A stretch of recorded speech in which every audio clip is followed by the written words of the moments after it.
Leonard throws wide open. Jaden Greathouse avoided Jalen Reed and scores. You're going to see Cam.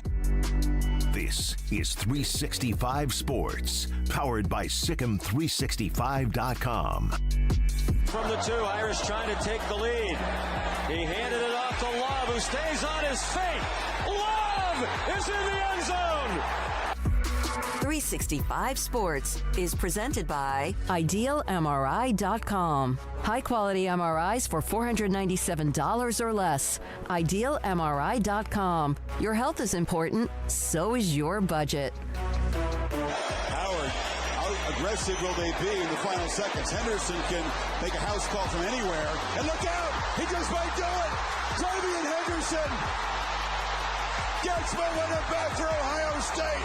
75 yards.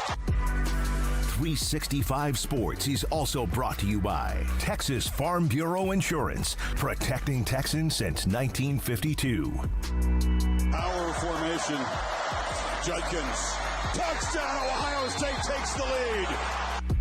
365 Sports is turbocharged by Unite Private Networks. Find out more at uniteprivatenetworks.com. Pressure comes.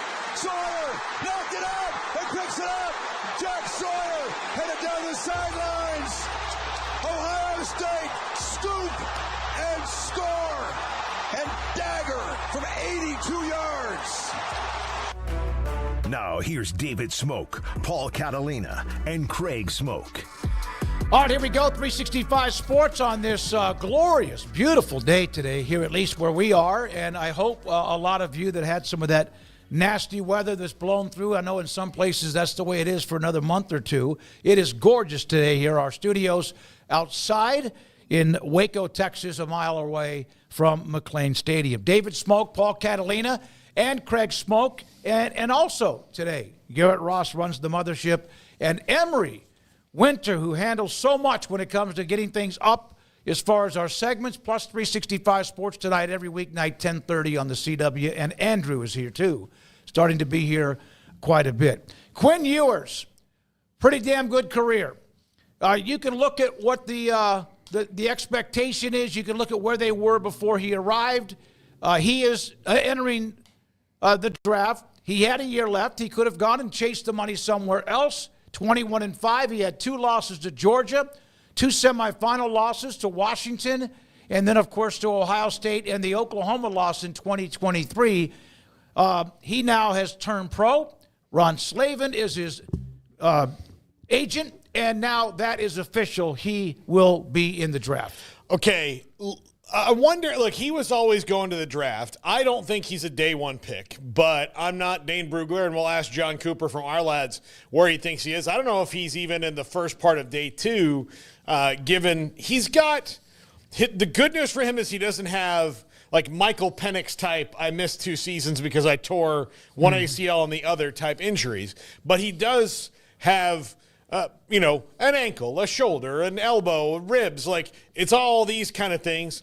And that is because his one big problem is he is not the proper amount of scared of the rush in that he, like Sam Darnold, great comparison that Phil Bennett made yesterday. His big flaw is that he steps into the pass rush too often and doesn't move away from it. And that is going to be the big knock on him. He has elite level arm talent. There's not many people in the world who can throw a football like Quinn Ewers. He has got a howitzer of an arm. I'm curious to where he will wind up as far as draft positioning goes. I hope if you're going to be a second or third round pick, that for his sake, it's with a team who develops quarterbacks well, and he can sit behind a veteran for a little while, and they can retool his skill set to the pro game, which I think will work out, but he's just got a couple of really bad habits he's got to shake.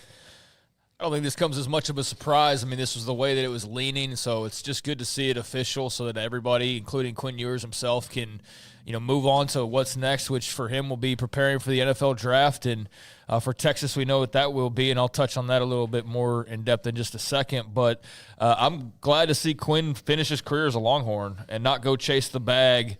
I know there was speculation about I don't know how it started other than there was some Instagram post by some – there's a billion college football, anonymous accounts out there in social media, right? And sometimes it's trolling, sometimes it's just bad information for clicks, sometimes it's actual, information, and sometimes it's just hard to tell. And so apparently there was a post out there that was mentioning Oregon throwing a lot of money at him.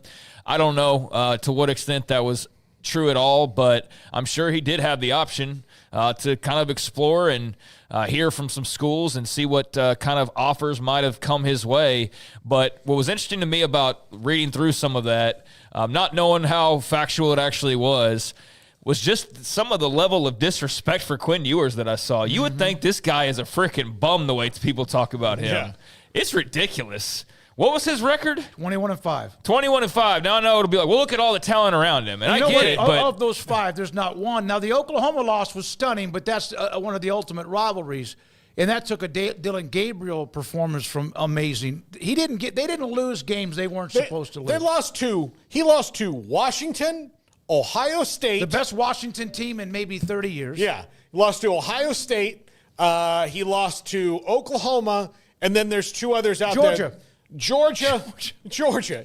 Yeah.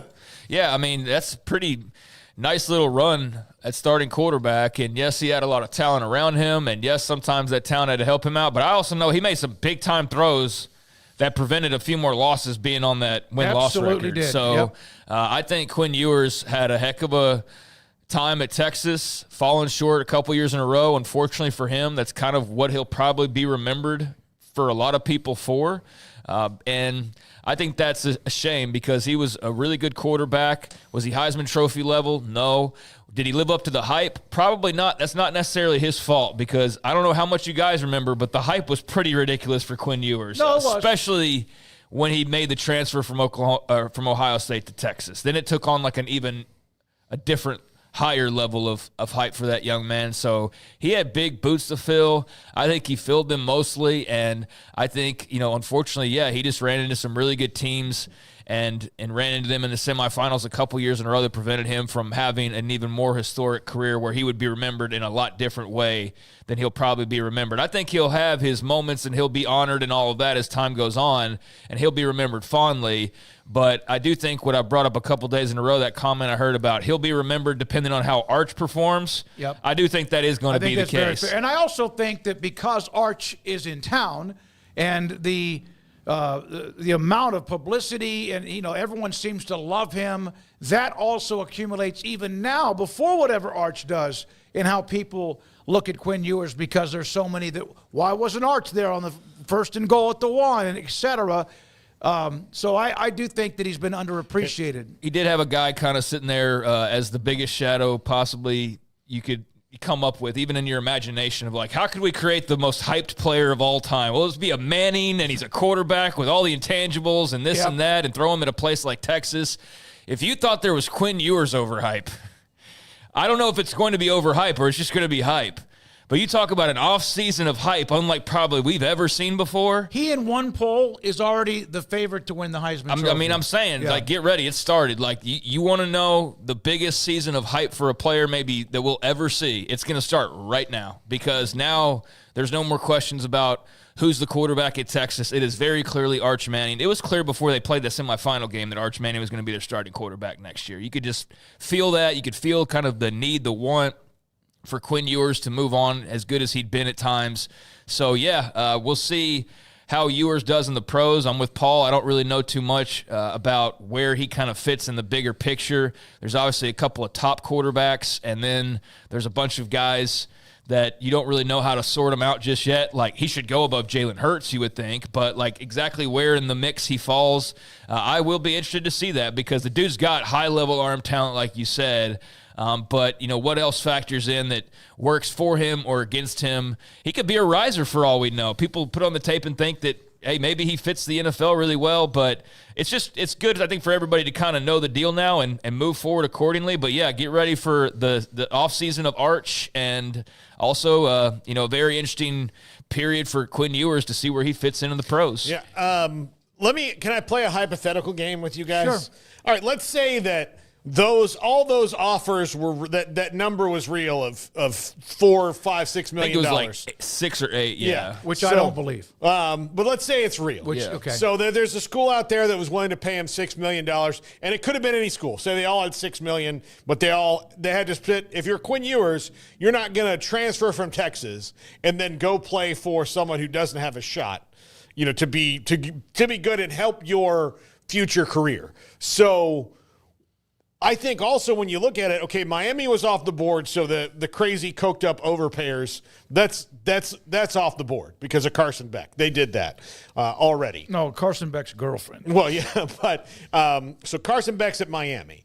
The only 3 schools I can think of that kind of fit where they're not ready to go with the young superstar 5-star quarterback that sat for a while would be North Carolina, USC, and Washington.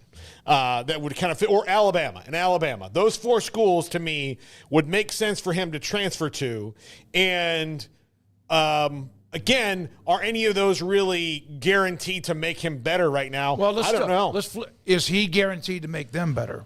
I mean, he's better than what they have. Yeah, absolutely. I mean, he would be, first of all, the rumors Oregon. That's who offered him the money. And they do need a quarterback. They do need to replace Bo Nix. So but they have Dante Moore. Yeah, but see, that's where the disrespect thing comes in. That's what I'm talking about. Is some of the comments I saw, they're like, they don't need Quinn Ewers. They got Dante Moore. It's like, Dante Moore, what the hell has he done? I mean, with all due respect, but compared to Quinn Ewers, are y'all serious that Dante Moore is just – you're really just going to matter-of-factly state that he's straight up better than Quinn Ewers? No, he's not. No, he's not based on anything we've seen so far. So that's where I thought the disrespect got a little crazy, and that could also just be 13-year-old Oregon trash talker, trying to stir the pot. Because if that is the case, then hey, troll away. I hope that's the case, because otherwise I think you just don't know what you're talking about. If you're sitting there saying just matter-of-factly, Dante Moore is clearly better than Quinn Ewers, get the hell out of here. That's not the case at all. We'll see, what kind of a career he carves out. Maybe by the end of it he is. But, yeah, I see a lot of sideways talk about Ewers. And, look, some of it's warranted. There were some moments where, hey, they had to overcome his mistakes. Yep. And he was not good at the beginning of games. He had to be benched at one point. Nearly got benched twice. And, there were some games that, if not for that defense or if not for a big play by one of his playmakers, maybe they lose more, and that's more hanging over his head. But I just feel like it kind of went overboard in some of the stuff I was seeing, to where it's like, this guy's still a really good quarterback. Like, I don't know what you think about what you're watching normally on Saturdays, but most every team in the country would take him. I mean, you don't land at Ohio State and Texas back-to-back and become a millionaire and the face of NIL in its early days. The dictionary has his picture next to it. So I just feel like people are running their mouths a little bit too much, but that's the age we're in. So Oregon, I do think that would have made some sense to check the boxes you're talking about. But yeah, North Carolina, that's not worth being a lifetime Longhorn and then having that at the end of your Wikipedia page. It's like you went to North Carolina for a year. Like, come on, man. That's not. In the end, there's going to be dozens and dozens. But I agree. I'll tell you what I like. I don't think that fits him, though. He's a Longhorn. He is. Yeah. And I also wonder, and there are, of course, we have those of you Texas fans that are in the chat and have been for a long time. How many national titles does Texas have in the last 55 years? 1. And it took Vince Young to do that. Yeah, it's hard to do. Now, there's always the thought about 2009 and Alabama, Colt McCoy, et cetera, but in the last 2 years, they've been to the semifinals. They are a blue blood. They're among the bluest of all of them. They just wear burnt orange. But I almost wonder sometimes if the fantasies are too high. Well, I mean, this is expectations to play for it, and with all the commitment, the money, and all that they have, the facilities, yes, alums and donors to be a national championship program, absolutely. But it's not like they've been spitting these out like chiclets. Yeah, I mean, that's just the standard of playing there, though. Like, if you're the quarterback at Ohio State, what are you judged on? beating Michigan and winning the Big Ten and winning national champ. I mean, that's the bar, though. Like, that's not. But Ohio State also has at least a small handful, pretty But Texas isn't paying him several $1 million to not win national championships. Yeah. Like, I understand the fan out there, that's the bar. That's how do we judge quarterbacks in the NFL? By their AFC West division titles? No, we judge them by the Super Bowl. So that's how you're judged. But yeah, to your point, Lamar Jackson didn't win a national championship. None of those Oklahoma Heisman quarterbacks won national championships. There's a lot of really good players that don't win national championships because guess what? They're really hard to win. So I'm not going to judge him on that entirely. They were a play away from almost playing in back-to-back national championship games. And I don't know how they would have fared, ultimately in those two games. But, yeah, I'm not saying by any means he's a perfect player. I'm not saying he isn't deserving of criticism. I'm not saying that he was single-handedly the reason why they won all the games they did while he was there. But I did see enough disrespect that I was kind of like, really? Like, he's not some bum that they just trotted out there. He's as blue of the blue chips as you could get at quarterback and in the transfer portal. And like I said, his face is the picture you see next to transfer portal bonus babies, basically. Yep. He kickstarted all of that. So I'm excited to see what the NFL journey looks like. He could be in and out.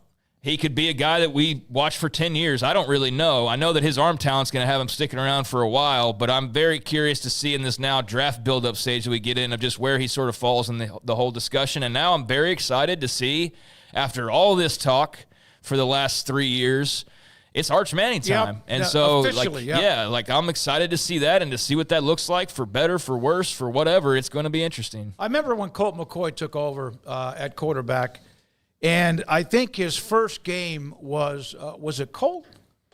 His first game was after the championship year of 2005. And I think they did. Texas played Ohio State in Austin and lost that game. And I believe I'm right on that. If you're a UT fan, let me know. But I remember he had a couple of bad losses early. It wasn't easy. They were good, but there is a standard. Yeah, it's the University of Texas, and that's the way their standard is going to be, even when they went through a 10-year drought of basically blah. But it will be fun to see what Arch can do early, and if he could take it and go early, he'll still have a lot of weapons around him. They'll replace the ones that are leaving, because they did this year for the ones that left the year before. All right, Georgia, running back. Talk about a disappointing year. Travis Etienne headed to the draft. He ended up with just over 600 yards, I think maybe 7-8 touchdowns. He missed a game or two early. He was suspended. Three games. He also missed the last three. So he missed half of their regular season games. Really, really good player. Just never did go off like we thought he would. A part of it, again, he missed 6 of the 12 games during the season. Yeah, he did. And Georgia was all the playmakers they hoped to have either didn't hit it or, were injured or suspended like he was. I think he was he in the Fast and Furious Club, or was that something else? He got a ticket going down there to Georgia. Okay, yeah, that's right. All right. So that doesn't count because he wasn't there yet. Yeah. He wasn't in the vicinity, yeah. But yeah, he'll be a 3rd round pick or so, 4th round pick. I mean, he's a really talented guy. Obviously, it does not have the NFL chops maybe that his brother might have because of what he was able to pull off at Clemson. But I think he'll be an all right NFL player, or he can be. I mean, it's probably not the season he drew up after coming over from Florida. So, yeah, I think it's probably smart decision based on the time he missed and just being a running back. And we know the kind of shelf life of those guys in general. If you're not built like a freak show like a Derrick Henry or a Bijan or somebody like that, I think go take the money while you can. But, yeah, not a very memorable stint, and definitely not what you hoped for if you're a Dogs fan when he came over from the Gators. But, Georgia, a really interesting team entering this offseason. It felt like they were poised to be the new Alabama, especially once Saban retired. And, hell, they obviously had the injury there at quarterback, and that derailed them a little bit. But I think even then you saw them sort of taking body blows that we just don't feel like we've seen them take all that often, right? And it just wasn't the same dominant Georgia, even though they beat Texas twice. And in doing so, they looked like still one of the better teams in the country. But overall, just a really disappointing year. So they're going to have a fun offseason, I'd imagine, and turn over this roster and see what that looks like. But not really all that surprised here. And definitely felt like it fell a little short of expectations for what you were hoping, best case scenario, him joining the roster last year. Matthew Sluka is headed to James Madison. Really, really solid player. And I thought that this decision was made 2 or 3 days ago. Craig, you brought it up, but here he is. He's headed from UNLV to James Madison. And, of course, an explosive program. Signetti's the one that had a great run with them, among others. And look at that picture of him in that what is that? A robe? A robe. Very cool looking. James Madison gets themselves a quarterback. Wonder how much they paid. I mean, honestly, was it a pay cut? Was it what you were asking for? I still don't know the truth behind what happened at UNLV.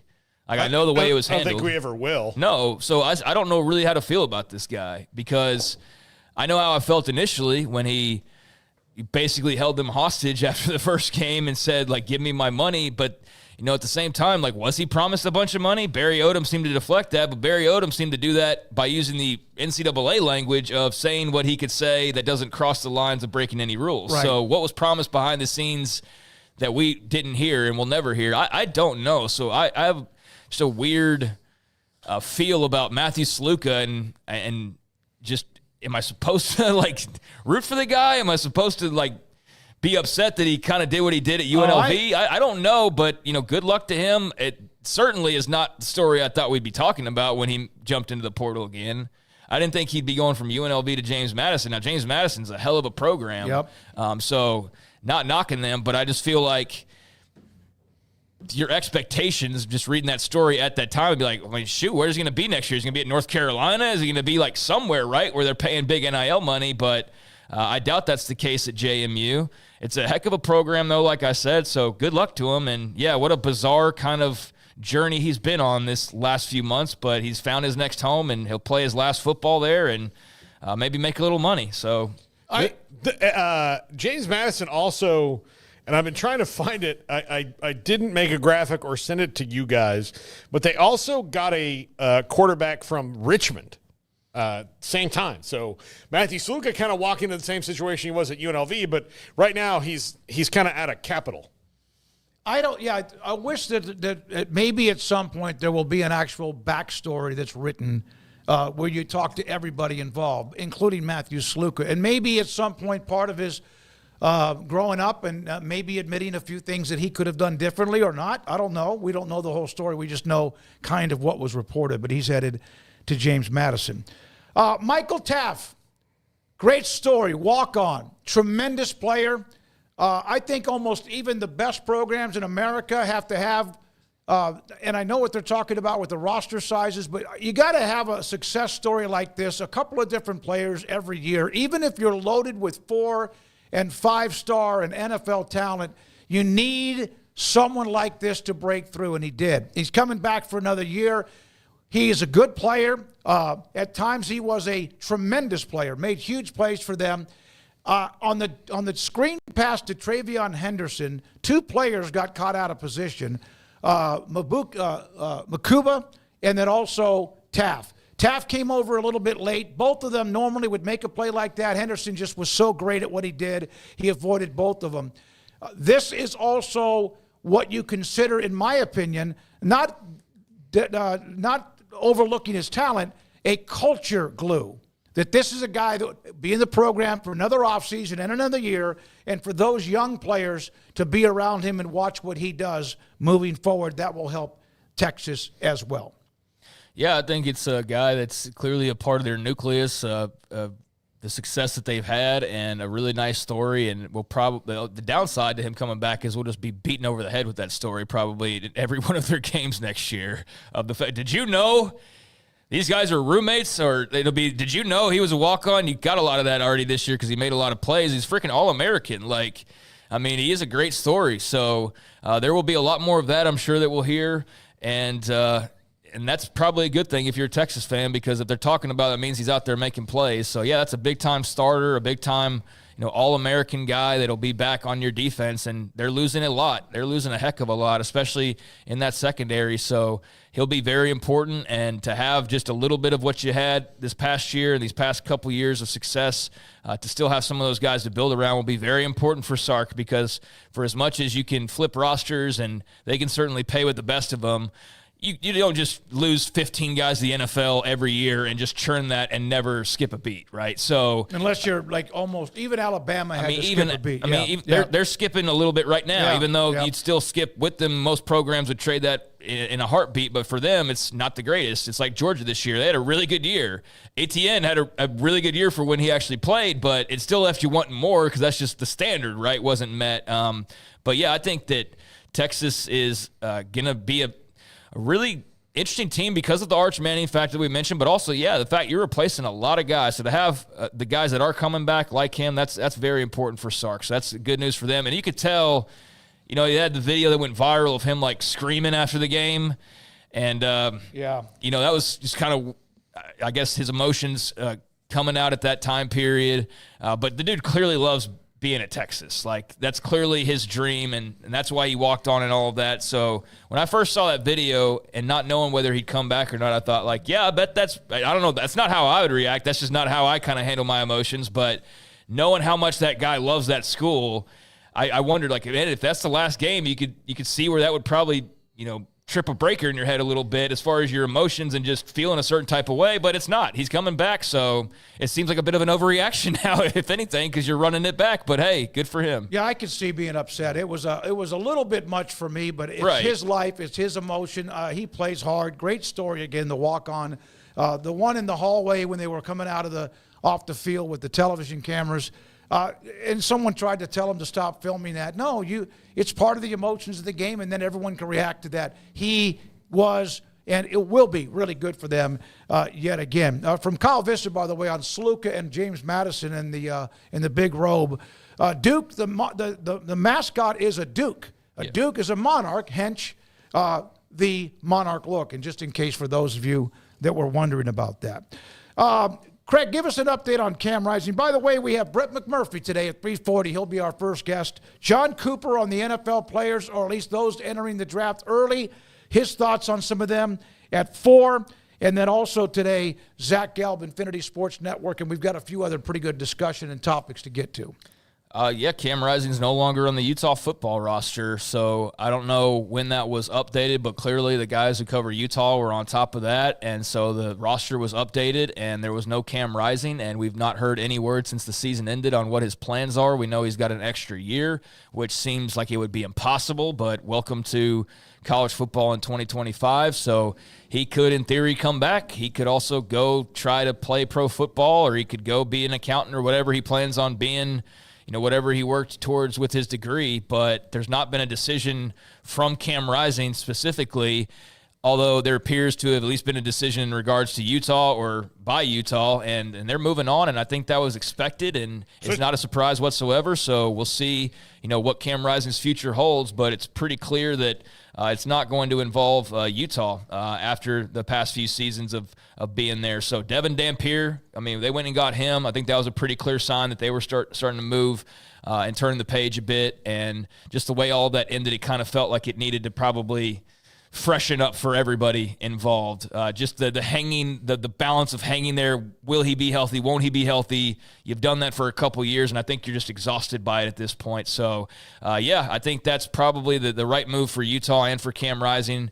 And again, we'll see what ultimately he decides. But everybody's taking that as though it's the official writing on the wall that, that time has ended. Well, Devin Dampier, I think, that's what I said, was the thing. So, like you said. And I'm excited to see Devin Dampier in Utah, in the Big 12. I know what he looks like. I could say in that offense, we kind of know what he looks like in that offense because it's why he's there. He followed his offensive coordinator to Utah to play in it. So, I'm interested. And I think I understand doing it because Cam Rising was so amazingly good 2 years ago.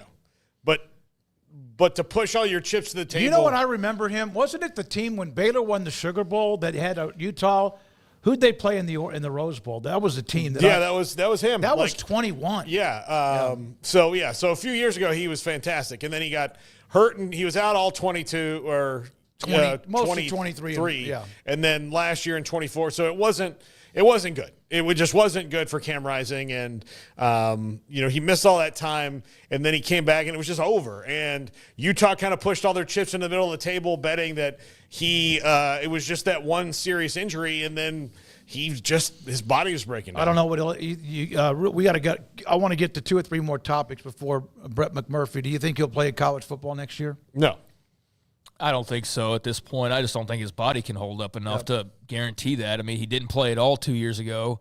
And then the big question about what he'd look like coming back. And, obviously he he looked didn't last like a beat-up old man. Well, then when he got hurt so quickly, and then he comes back, and then he clearly was not 100%. He clearly was out there just doing it for his team, and I applaud him for that because he did not need to be out there, but he was. And so I commend him. But, I don't think he's going to play more college football. I just don't know the desire maybe from schools to even bring him in, because there's not that guarantee of you're investing in this guy. He's going to come be the starter for 12 games, and you can bank on that. You can't bank on that. You can't. So It's a time for new blood, and I wish him well. Kenny Dillingham, what a great run. And the National Coach of the Year vote, I have the vote in the Football Writers Association of America, whatever else. I, in the end, voted Kenny Dillingham as the Coach of the Year. When I did my semifinalist or whatever, he was a part of that list, and I was leaning towards Cignetti, and it would have been a good pick with him, too, and a couple of others. He gets a raise, $5.8 million this next season, $1.7 million raise. It still has to be approved, and it will be. The automatic trigger increases can boost his following year by salaries of $100,000 to $350,000 for wins 6 to 11 in any given season. It was spectacular what he did in Tempe, and they seem like they have momentum, that this is not a one-year like fraud. This looks like it's going to be built for the long haul, so good luck to Kenny Dillingham. Good luck. Congratulations to him. I mean, he's deserving of it, and the fact that he's a Sun Devil alum, I think, bodes really well, and that doesn't always guarantee lifetime contracts by any means, but I think he's a guy who clearly loves Arizona State, and that for the foreseeable future, he's going to be around there to build that thing, and they've obviously got a great opportunity in the Big 12, having already won the championship. You've already made the playoff. You know that's all possible. You know that you probably should have been into the next round of the playoffs. You should have beat Texas, and you were right there with multiple opportunities to do so. We know how that ended, but, I mean, that's the no-brainer move from Arizona State. Make it as hard as possible for anybody to try to come get him, but that will not fend off everybody. There will be plenty of teams over the next few years that come after Kenny Dillingham, because I just think he's that good of a young coach. So I think that's just, a no-brainer to reward him, and I'm very much excited about what Arizona State now brings to the Big 12 and what they've done in this first year. There was no attention on them. It was all about Arizona. It was all about Utah. It was all about Colorado. And none of us really thought much of Arizona State and their contributions, at least early on. Thought it would take Kenny Dillingham a year or so to try to get that roster right. And he had all those violations and all of that, pretty much just first guy into the office each day and just quickly built that thing. And, man, what an amazing job he did. So, excited to see what they continue to do and where he can kind of take his alma mater there. And obviously, the better they do, the better for the Big 12. That was huge, them going on that run at the end, making the playoff. And even in defeat, losing the way that they did, it left them still very respectable in the eyes of everybody, because a lot of people felt like they got absolutely screwed against the Longhorns. By the way, one other coach, we don't have it. I did not send it to you, but Fran Brown, Syracuse, was named the Steve Spurrier First-Year Coach Award, college football, a 10-win year, his first year at Syracuse, former on staff with Matt Rule in different places, including at Baylor. His press conferences are money. If you haven't listened to some of them, no nonsense, got a little sense of humor to him. He says exactly how he feels, and good for Fran Brown. What a great run he did the first year at Syracuse. That's another note on a coaching note. Robert Saleh, Paul, you want to make this comment quickly, and then we'll get to Brett? Robert Saleh is apparently going to interview with the Cowboys, according to Ian Rappaport. He's of interest to the team. I like this. Actually intrigues me because I think Robert Saleh is a really, really good head coaching candidate. He'll make their defense really. Can you imagine Micah Parsons in this system that Robert Saleh has that is flirt? Like the Jets were great on defense when he was there. The 49ers were great on defense when he was there. Plus, I think he would bring somebody from that 49ers offensive tree of that Shanahan, Sean McVay, Mike McDaniel type system. Which I think is good for Dak because it focuses on running the ball. And when they draft Ashton Genty and Cam Scatterbo, which is my dream, then everything will be fixed. And they'll go back to being 12-5 and losing in the first round. There's one other note I did not bring up in the transfer portal. Let me go back to this. John Tay Cook. Talk about a story. He was at Texas, 5-star alpha. Basically parted ways. UT did not want to deal with him anymore. He goes to Washington. Looked like a great pickup for the Huskies. He is no longer at Washington. That was a very short trip there. That's from Timothy Johnson, and the report from him was that he had been kicked off the team. That was quick. Yeah, he needs to go somewhere, last chance you this thing, and get his life together. He was there for 4 weeks. Mm-hmm. I mean, that's not good. I mean, I know this, but that's UT fans tried to tell us. You know? Yeah. And he couldn't bust onto that roster. I mean, like into the field, and he was one of the guys that was in the recruiting classes that a lot of UT fans are like, okay, well now we're getting the kind of players that they used to get, like the ones they're winning recruiting battles again that they had started to lose under Tom Herman. But he's probably is the biggest name that was a total bust under Sark. Well, y'all are giving a lot of credit saying that he was there for like 4 months. He was there for like 2 days, according to the reports. Did you say how many weeks? 4 weeks. So I guess it was 4 weeks from his commitment. From his commitment, but he was actually there for like a couple of days. So if you thought that it was a bad look, it's worse than you actually thought because he couldn't even make it 3 days, it appears. So clearly a young man who needs to get the steering wheel straight and figure some things out. And just hopefully for him, he's already, full steam ahead to being a guy with some regrets later on in life about what could have been. But he's still young enough to have the opportunity to correct that. But he's only got so much time left to do that. So I hope that whoever's around him that's a negative influence or himself, he can get that sorted out and get the right people around him or just get the right mindset going. But, he's going to be one of those what-if guys or one of those guys we talk about that are the biggest busts of all time. And maybe even if you jump around to a third school and screw it up there, like you're going to become a punchline. And you don't want that for anybody. So, he clearly needs to figure some things out. And, it's just unfortunate to see talent go to waste like that. All right, we will get to some more. Baylor did hire an outside linebackers coach. We'll talk about that a little bit later. And also Big 12 basketball tonight, a great showdown with Kansas and Iowa State, and a couple of nuggets, including Iowa State without one of their best players. That and more. Brett McMurphy around the corner. John Cooper, Our Lad's Guide to the NFL Draft, on a lot of these players who are entering the NFL Draft, his thoughts on that. And then Zach Gelb, Infinity Sports Network, along with notes about the college football playoff. We'll hear from another coach that's playing Notre Dame and Ohio State, note about ticket prices, and also a couple of notes about the all-time winningest programs in college football history and how that has maybe changed slightly and the teams involved and where they are and who are still relevant right now in college football. A lot to get to. This is 365 Sports. PettyClinicLowT.com. Dr. Kent Petty can help you become the high-performance man that you want to be, need to be, used to be. How? The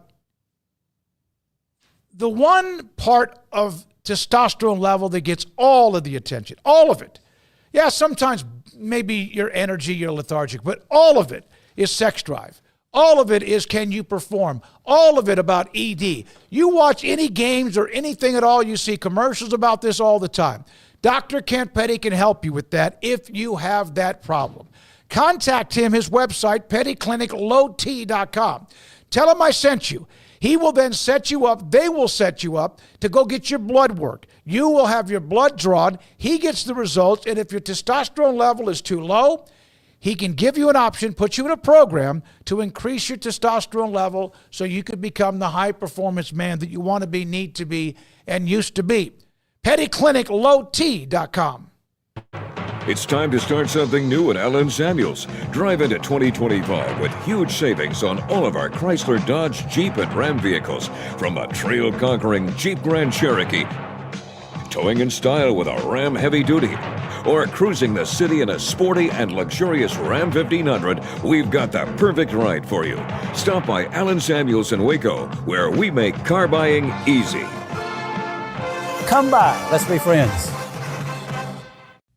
Developed by Startup Waco, a nonprofit organization, GXG is a program designed to support the entrepreneurial development of Baylor University student athletes through NIL activations. The program helps student athletes maximize their platforms and offers a comprehensive support system for them to create and grow new businesses that not only benefit themselves, but also uplift the local economy. Fans who wish to support student athletes can donate to GXG via the GXG NIL Fund, BaylorBears.com/GXG. Contributions to support NIL activations through GXG can be made at BaylorBears.com/GXG. For more information, follow @GXG_GreenXGold on social media and visit the official website www.gxg.startupwaco.com. GXG, empowering student-athlete entrepreneurship and uplifting the local economy through NIL activations. If you want quality and personalized service for all your air conditioning and heating needs, call Tradesman Services. They're a family-owned and operated company that has served Texans for over 30 years. Tradesman offers maintenance plans starting at just $12 per month and a free service call for all new customers. They're also experts in geothermal design, installation, and service. Visit them online at coolingwaco.com. This is 365 Sports. The 3 o'clock hour is sponsored by Waco Custom Marketplace. Meats, sweets, Texas treats, and a cut above the rest. 425 Lake Air Drive, Waco. Brett McMurphy, Action Network HQ, with us, and always great to have him on, always with great nuggets on his timeline. If you haven't watched, you should, and if you haven't followed him, you absolutely should. Brett, thanks for your time. It's been 2 or 3 weeks, a lot's been going on. In your opinion, with where we are now on the verge of the championship game on Monday, has everything kind of settled down with this 12-team playoff the way it's been run now that we have more evidence? Or is there still going to be like a big need for some tinkering to be done? Well, I don't necessarily think anything's settled down. I think they were going to wait until after this 12-team playoff played out to decide what they want to do going forward in 2026. That could remain at 12 teams. It could go to 14. It could go to 140 if they want. That has not been finalized or determined. However, what has happened from people I've talked to throughout the industry, and I reported this a week or so ago, there is real momentum to next season, which is the final year of the contract, to tweak the seeding process. Now, this is the final year of the contract, so to make any changes, you have to have 1,000% uniformity across the board. Everyone involved has to agree. All the commissioners, all the university presidents, and yes, even ESPN. What they will consider, and they will discuss this week in Atlanta, the commissioners, is the 5 conference champions will still get their automatic bids. The difference, though, is if they go by the selection seedings as opposed to automatically putting those 4 highest conference champs, 1, 2, 3, 4. So, for instance, if you would have done that this year and kept the seedings, the rankings based on the seedings, it's still giving the automatic bids to the conference champs, Boise State, Clemson, Arizona State. Boise State, Arizona State, and Clemson all would have played their first-round games on the road. Penn State, Texas, Oregon, and Georgia would have received the first-round buys. Well, how would that change things? Well, the semifinal games that we just watched, Smokey, would have been the exact same matchups in the quarterfinals. And the other 2 quarterfinal games would have been number 1 Oregon versus number 8 Indiana, and number 2 Georgia versus number 7 Tennessee. So looking at this, I think the biggest issue with this year's playoff, especially for people out west, is Oregon got totally screwed being the number 1 seed because they had a harder path to the playoff than Texas did, than Penn State did, than Notre Dame did. And that shouldn't be the case when you're the number 1 seed. And so if you would have went by the ranking, the selection committee rankings and just slotted them in that order, and then again, Boise State, Arizona State, Clemson, they still get in, even though they may not be in the top 12, but because they won their conference, but they come in at the 9th seed and the 11th seed and the 12th seed instead of the 3rd seed and the 4th seed. The fact that, and I know, look, Arizona State could have, would have, should have, probably should have beat Texas. Boise State hung with Penn State a little bit. Penn State, some turnovers, whatever. But ultimately, you should not have the number 3 seed and number 4 seed of any tournament being a double-digit underdog against a team that's seeded 6, 7, or 5. So that's something they will consider. So you're probably wondering, well, why would the Big 12 and the ACC do that? Because basically, potentially, it's costing them a first-round bye. From the people I talked to, I believe both conferences are open for that. Because, again, this is just for 1 year. And I think both of those conferences certainly could, make it an olive branch, if you will, to the Big Ten and the SEC saying, hey, look, we're willing to bend and let the seedings take precedent instead of the automatic top 4 seeds based on conference championship. If going forward in 2026, maybe you consider us and give us something a little bit, down the road in that way. Because if the Big 12 and the ACC just simply said, screw it, we're going to keep it how it is, we get our first round bye, then the Big 10 and SEC could say, okay, fine, good luck when we figure out what we're going to do in 2026, because we own the hammer, you don't. So it's something certainly that they'll talk about. Personally, I hope they do it because I think it makes it a more true playoff because the seedings aren't all wonky. Because just because you win a conference and you get a top 4 seed, when if you're not in the top 4, quite frankly, you don't deserve it.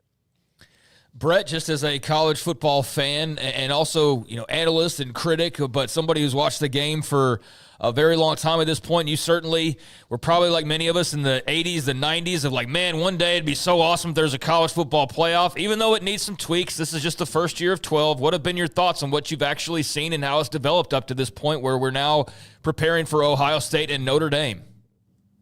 Yeah, it's kind of, and you're right, everyone cries out for it. And when we went to 12, I kind of probably mentioned it to you guys in the past. It's like, just because we've got 12 doesn't mean we're going to have a new champion. It's still going to be the usual suspects. And I thought we saw that in the semis. Again, if the seedings would have been different, if the seedings would have been based on the rankings, I think we would have had Oregon and Georgia versus, Notre Dame and Ohio State is our semis, and that's pretty much who we get every year anyway. So I think it's good, though. I think it added a lot of interest and a lot of drama for a lot of towns that maybe haven't had it in the past. It got people engaged, and you had people, certain pockets of the country rooting for or against other areas of the country because it may or may not help their teams or their conferences as far as getting into the playoff. But no, I think it's great. I think it's a good idea. It's not going to get smaller. Once it reaches 12, it's never going to go back to 8. It's never going to go back to 10, 4, 6, whatever number you want. It's just going to keep growing. I think they go to 14 in 2026. And that simply may mean just another SEC and Big Ten make the field, but I liked it. I know you guys enjoyed the arguments about all the 3-loss SEC teams that should have got in, and it's just that's the imperfection of the college football playoff is there's no simple formula that tells you if you do A, B, C, and D, you're in the playoff. All we know is if you win a conference championship, you're in. And then after that, it's just subjective. And somebody tweeted this out the other day, and this just shows why if you just go simply power ratings, this is why nobody will ever be satisfied. Guess who's ranked number 4 in the ESPN Football Power Index ranking currently? Alabama. After the bowl game. You're correct, sir. They did not drop one spot after losing as a 17-point underdog to Michigan. So that's my biggest issue with if you just go simply power ratings is those teams literally never change. Once they're locked in there, you can win or lose as many games and you're still going to be in there. But yeah, Paul, to answer your question, I think it was great. It got a lot more people involved. Hopefully they'll figure out the seeding element of it. And, it's gonna change, and hopefully they'll learn from it. And I just wonder, the other thing I think real quick they're going to look at, and I don't think there's any definitive answer either way. There's critics and proponents for both sides of this, is because the teams that had the first round bye, do you put the second round on campus also? Because there's a lot of concern about teams traveling. You've got Ohio State, they had a home game, then they go to Pasadena, then they go to Dallas, and now they're going to Atlanta.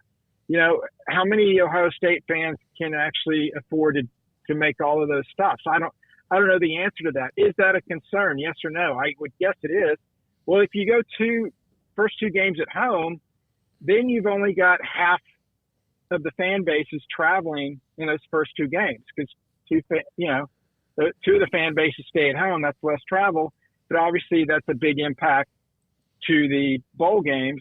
And also, if that happens, that means no January 1st bowl games, which means kiss the Rose Bowl goodbye. So that would be fascinating to see, what talks they have about potentially putting the second round games on campus as well. But that definitely will not happen for 2025. That's something to look forward to in 2026 and beyond. Brett, I'll just tell you, if they do get rid of the New Year Six as the sites, I would personally love it because I think eventually the typewriter, the horse and buggy, things got to go and change, and on-campus games are just better. But I want to go back to something you said earlier about the Big 12 and ACC not fighting it. Don't you think also, given the fact that the SEC took a little bit of they took a little bit of an inside pitch. They got plunked a little here on their braggadocious nature this season, and parity bit them in the butt. That it's time for the Big 12 and ACC to kind of bet on themselves and say, fine, we'll change the rules and say maybe we will get the first round bye. You guys can't just get everything. Whether it's true or not, you maybe need to kind of steal from their playbook and promote yourself. Yeah, and I don't think they're not going to do that. Yeah. And I think, people that, and I know a lot of fans think this, well, there's no SEC team in the championship for the second year in a row. Well, the SEC's losing all their power. No, they're not. They still have all the money. They still got them in the Big Ten or, however you rank them, Godzilla, King Kong, your favorite monster. Whichever one you want to assign to either conference, they're still the two biggest bullies on the block. And whether they win or lose a national championship is not going to reduce their power. But yeah, I think Brett Yormark and Jim Phillips are obviously, going to, promote their leagues and do everything they can about their leagues. But, I don't know if the power would shift any just because the SEC and/or the Big Ten has a down year, because that can change every year. And again, keep in mind, this is a 12-year contract. We're in year 11 now. And then when we go to the new contract in 2026, I would guess that would probably be a minimum of 6 years to do that. So, I think Arizona State showed anybody can beat anybody. And to be very, looking at it now, and it's so easy. I know the bowl games, you got some guys playing, some guys not. I know it's a mismatch of different things. But wow, I just think and when I say we, I say the selection committee, the AP poll. I think everybody that doesn't live in Provo, Utah, severely underrated BYU. And just because they didn't make the Big 12 playoff, just because they lost the head-to-head with Arizona State and they didn't make it. Because you look at how they played, they were one of the 12 best teams, and you can't convince me otherwise. But unfortunately, because the way it's set up, they didn't get in, and all we heard about was the 3-loss SEC teams crying every day about they should be in, where I think BYU actually, had a more valid argument that they should have been in the field. Yeah, and I hope that whatever giving and taking there is, if they stay at 12 or go to another number, that it doesn't get so flipped because of the power, even though we understand the Big Ten and SEC, as you mentioned, because you also said it's cyclical. I don't know if it'll be cyclical anymore because these two huge conferences, but I think that if you're ACC or the Big 12, yeah, you're going to have to give in a little bit, but I think you need to hold your ground, not that you will win that battle in the end. Well, you bring up a good point, and this has been reported by myself and others in the past several months. The Big Ten and the SEC, one of the suggestions, proposals, recommendations, however you want to phrase it, for the upcoming playoffs starting in 2026 is for each of those leagues to get 4 guaranteed bids in the playoffs. So basically their top 4 teams are automatically in the field. So that's one reason you would go to 14, because if you're going to give them 4 each, that's 8. Are you really going to have a 12-team playoff when 2/3 are automatically locked into those 2 leagues? Right. No, yep. you go to 14 to do that. So if you're going to give the Big Ten and SEC that, then I guess the give would be, okay, we're going to add 2 more spots to get it to 14. For some reason, and maybe this will change, they don't want 16. I don't know why. I think, one reason I know why is because ESPN would have to pay more money for a 16-team playoff. By going to 14, they don't have to pay more money than they do at the 12-team playoff. And also, do we really want to see number 1 seed, whoever it is, play number 16 seed, whoever that is, and be a 17-point favorite and see club that team? But Alabama lost as a 17-point favorite. So I think there will be some give and take. But again, ultimately, and everyone's like, well, why doesn't the Big 12 or the ACC say they're not going to do this? Look, the Big 12 and the ACC don't have to agree to this. They don't have to. Neither does Conference USA and the MAC and all that. And then you force the Big 10 and the SEC, into a corner, and they say, okay, fine. We're gonna take our ball over here, and we're gonna have our own college football playoff with just our 2 leagues, and you guys go do your own playoff without us and see how that works out. So that's why, if some people are wondering why doesn't the other leagues push back on this, because you can only do so much, and without the other side basically saying, you know what, we're fed up with this. We're tired of, we want to do things a certain way. We want to, play up to our strengths. I don't think the SEC or Big Ten wants to hold a playoff without the other conferences, but if it's an ultimatum, we get this, or you don't get so many X number of bids or whatever it is, then they're going to be playing a giant game of chicken, and I'm pretty sure the Big Ten and the SEC won't blink first.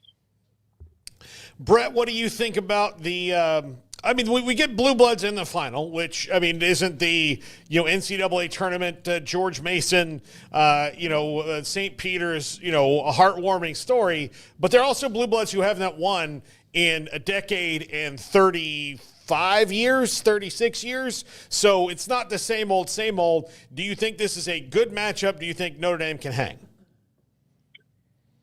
Well, we'll find out if it's a good match. I think Ohio State wins. I think they win comfortably. I think with Notre Dame, I just think they've been very fortunate. And look, they deserve to be there. I understand that. But when you look at them, they beat him. They held off Indiana. Which that game probably wasn't as close as the final score. But also Notre Dame basically broke that open on a 98-yard run, which you play 100 games, you're probably not going to have that 98-yard run in the other 99 games, but you do, you win that game. And then you face a backup quarterback against Georgia, and then you return a kickoff for a touchdown, which is, a 10% chance at best. And also you had Georgia, make crucial mistakes. You got a kid bumping the ref on the sideline. You got, Georgia jumping off sides on 4th and 1. You've got a number of 50-50 plays that all went Notre Dame's issue. But hey, great. Notre Dame took advantage of that and they won. Then they beat Penn State in a game that, I guess depending on who you're rooting for, could probably make an argument Penn State probably could have won, maybe should have won. I don't know. But ultimately, Notre Dame won. Well, guess what? Penn State's wide receivers had 0 catches. That's not because Notre Dame's secondary is the greatest on the face of the earth. It's because Penn State's got some of the worst wide receivers in the country. They have the best tight end in the country, but they have the worst wide receivers. Well, now who do they get? They get Ohio State against arguably one of the deepest wide receiver and skill position cores in the country that, by the way, is playing better than it's played all year since the loss to Michigan. They are a different team. I'm going to ask Chip Kelly this in Atlanta on Saturday and Sunday. Like, what are you doing differently? This is a different team. It's a different philosophy. It's a different attack on offense. Jeremiah Smith was totally shut down by Texas, but they had other guys step up. And if not for some stupid, untimely penalties against Texas, unsportsmanlike conduct by Henderson, there was a holding play. Ohio State, could have put that thing out of reach in the first half, but they didn't. I just think Ohio State's defense is as good as Notre Dame's. I just think there's a huge difference offensively with Ohio State and Notre Dame's offenses. And I wonder, how healthy is Love for Notre Dame at running back? He was incredible against Penn State, that 2 or 3 yard touchdown run. You see, broke 5 tackles or whatever, was incredible.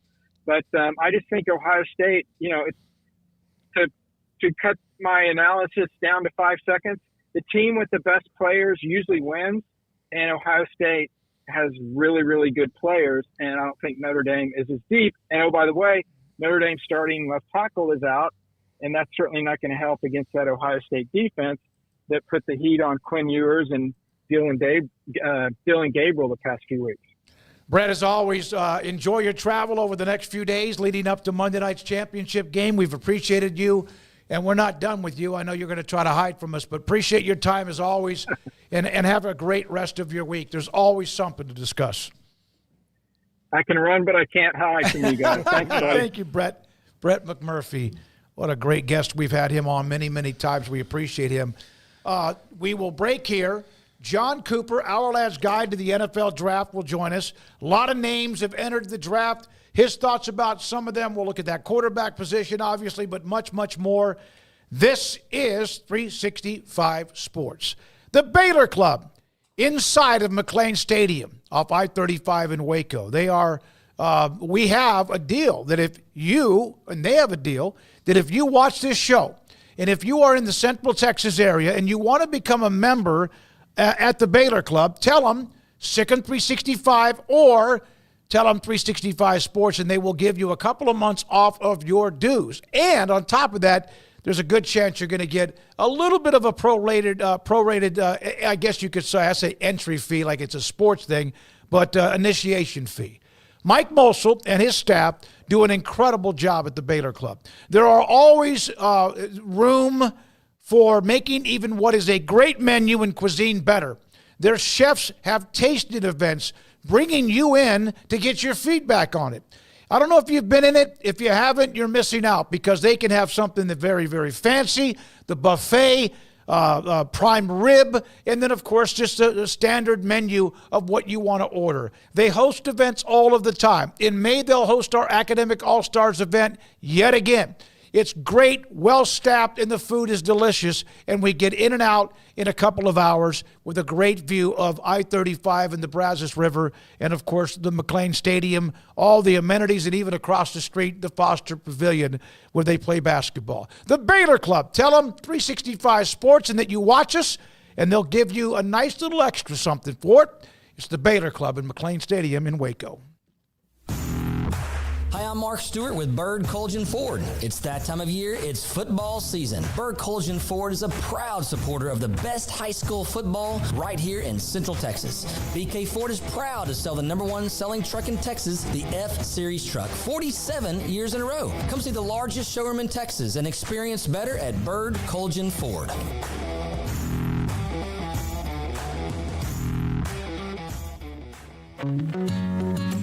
Established in 2007 and independently owned, Alliance Bank Central Texas is committed to helping families and businesses meet their financial goals. From their tellers to their board of directors, they know the importance of superior service and competitive products. Customers have confidence knowing that their financial needs are in good hands. It's your bank, Alliance Bank Central Texas, with 2 Waco locations, 4721 Bosque Boulevard and 191 Archway Drive on Highway 84, and at alliancebanktexas.com. Member FDIC, an equal housing lender. It's football and tailgate season. If you want product for the grill or smoker, charcoal, seasonings, marinades, sauces, Waco Custom Marketplace is your home to help prep, cook, and enjoy your food. Tailgate must like brisket, tri-tip, fresh-made burgers, sausage, chicken wings, and if you want steaks, call in your order and pick them up. Bacon wrap fillets or any kind of ribeyes. USDA Select, Choice, and Prime that melt in your mouth. House-made sausage and jerky. Also, Waco Custom Marketplace, a one-stop shop for tailgating, barbecue cook-offs, and family get-togethers, fundraisers with fair prices to you, the customer. A bakery with fresh baked bread and kolaches. There's cold beer, wine, and soft drinks. Serving Waco restaurants and families since 1940. A cut above the rest. Waco Custom Marketplace, open Monday through Saturday at 425 Lake Air Drive in Waco.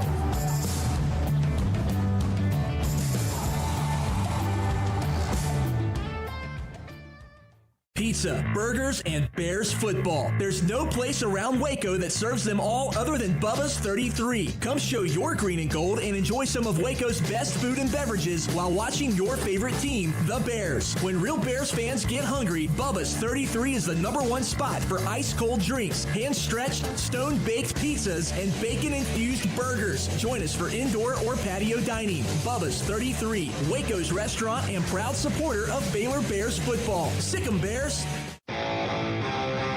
This is 365 Sports. Text us at 254-339-1122. The text line is sponsored by Riverbend Liquor and Wine, with the most extensive variety of craft beer in Waco. A hidden gem on Lakeshore Drive and 19th Street. We start this 4 o'clock hour, and it's that time of the year. There's our dude, our NFL analyst, John Cooper, Our Lad's Guide to the NFL Draft. John, great to have you on. We appreciate it. A lot of moving parts. NFL playoffs still have 3 weekends left, and college football's going to be over on Monday, but a lot of players are committing to enter the draft, some big names too. Let me ask you, if you don't mind, can we start with your thoughts on Quinn Ewers, at least for what you know now? Well, I understand today he announced he's coming out. He's a guy that we've studied quite a bit. He would be in our top 10 of quarterbacks. We haven't put a round grade on these guys, that are etched in stone just yet. But, we think he's not a first-round pick at this point. But, he's got very good mechanics. He's inconsistent, and that's something that, bothers us a little bit. But he's got good arm strength. He's a solid quarterback. He's got some good movement skills. He can create a little bit. And, he's a good quarterback. I mean, obviously they have Arch Manning behind him. And, we watch those games too. And so, we think they're going to be pretty good in the future too. John, this draft is chock full of running backs, a position that has been devalued. And I think to the detriment of the NFL. I think they're maybe finding that out now as the defense have maybe caught up to some of these offenses.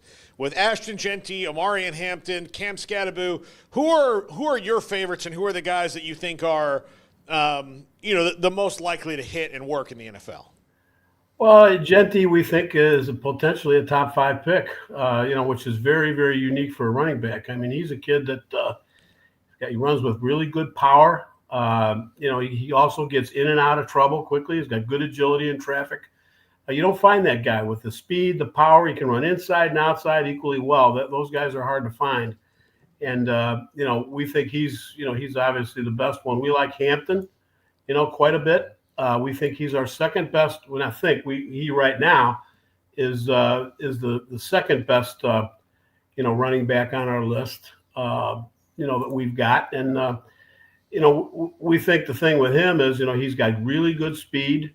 He runs with, he's not as powerful maybe as some of the other guys, but he's a guy that can hit the home run for you. And he's a good player. I mean, you go down the list, there's a whole bunch of guys. We like Travion Henderson. We like, that breakaway speed and agility in traffic to go with it. I mean, he's not going to be an inside the tackle runner. He's not the biggest, but he's not the smallest either. That's a guy we really like. The other Ohio State, tandem and that running back, Judkins is another back we think is very solid. Now, you can go down the line. There's a lot of guys in this draft that are good players. I'd like to ask you about one more because we cover the Big 12. Have you had a chance to watch much Cam Scatterbo, and just how does he translate? Bro, you know what? I'm glad you mentioned. How could I forget him? He's the thing we like about him. He reminds me a little bit of Michael Allstott. I guess I'm really dating myself. But no, it's all good. He runs with power. He doesn't have the greatest speed. He's not the greatest athlete, but you talk about his want to. And how hard he plays. He's got great second effort as a back. He's got great hands as a receiver. He knows how to get open. He knows how to make plays in traffic, and he runs with power. There's no quit in this guy, and he is one of our favorite players in this draft. We've got a guy that just one of my former players when I was coaching is now coaching at ASU, and his dad's out there at Arizona too, and they watched practice, and they said that they remark about this guy. He's all football, old school, tough kid, really good player. He had a game, a slow start against Texas, but then picked it up, and obviously they had them on the ropes. But getting to the point, was he that kind of player? No matter what he would have done against Texas, had he not ended up with a pretty good game? One game, is that ever going to make or break a player like that? No. Simple question is no. I mean, their answer is no. There's been a lot of guys that have had incredibly bad games for whatever reason, and they overcome it. And that's a good thing about him. You put it behind you, you learn from it, and then move on. And, that's what happened. I've seen great running backs. I've watched them all. I think I've seen all the great running backs in my years. Going back to the Chicago Cardinals, Ollie Matson. And I've seen these guys fumble away games and come back the next week and gain 200 yards and are fine. So no, I don't believe that at all. John, not a deep class for quarterbacks at all. Pretty deep for what are the best positions? Is it wide receiver, maybe offensive line, defensive line right now? Defensive tackle, in my mind, is the deepest position. I don't just look at the top guys. I look at the depth of the group, and there's a lot of potential and I shouldn't say a lot. There's 4 or 5 potential first round picks that you would consider interior defenders, but we think there's potentially 25 to 28 draftable defensive tackles in this draft, and we're just kind of going through that list right now. And we really like that group. There's some really good wide receivers. There's some depth, there. I don't think this draft has, the extreme players at the top that are your, just surefire great two-way players. And everybody's got a little bit of weakness there. But there's some awfully good players at those positions. Travis Hunter, a unique prospect to say the least. What do you like about Travis Hunter in terms of his versatility? How do you see him fitting in? What are his strong suits, and where is he big picture in your mind, John? That's an interesting question because one of the things with him is there's some people that say, hey, he's a receiver first and cornerback second, and some people say the other, because he's definitely if he's not the top guy at both positions, he's in the top 2 or 3. And, we haven't necessarily, we've kind of graded him as 2 players. And we don't necessarily have him as the top receiver or the top corner, but you could make a case that he is because he's right there. And he, from what we understand, wants to play two ways. He wants to be a two-way player. And, that's kind of unique. There's been a lot of guys that have, dabbled on one side of the ball or the other. And, I can't think of a guy that has been a bona fide long-term two-way player for a long time. I go back to Roy Green, and I can remember him coming out as a DB and moved to receiver. And one year he had 3 games where he scored a touchdown on a pass and intercepted a pass. And the next year he's a full-time receiver. So, this is in uncharted territory, except maybe going back to the late 40s and early 50s as far as having a guy that he really feels he can play both ways. Now, let's say a team decides to do that. Let's say we're going to play him at corner, we're going to play at receiver, we're going to spell him maybe at receiver situationally, or spell him at corner situationally, or both. Then all of a sudden you get an injury, and now you may have had 2 starters. Now you've lost 2 starters. So there's some good and bad in that.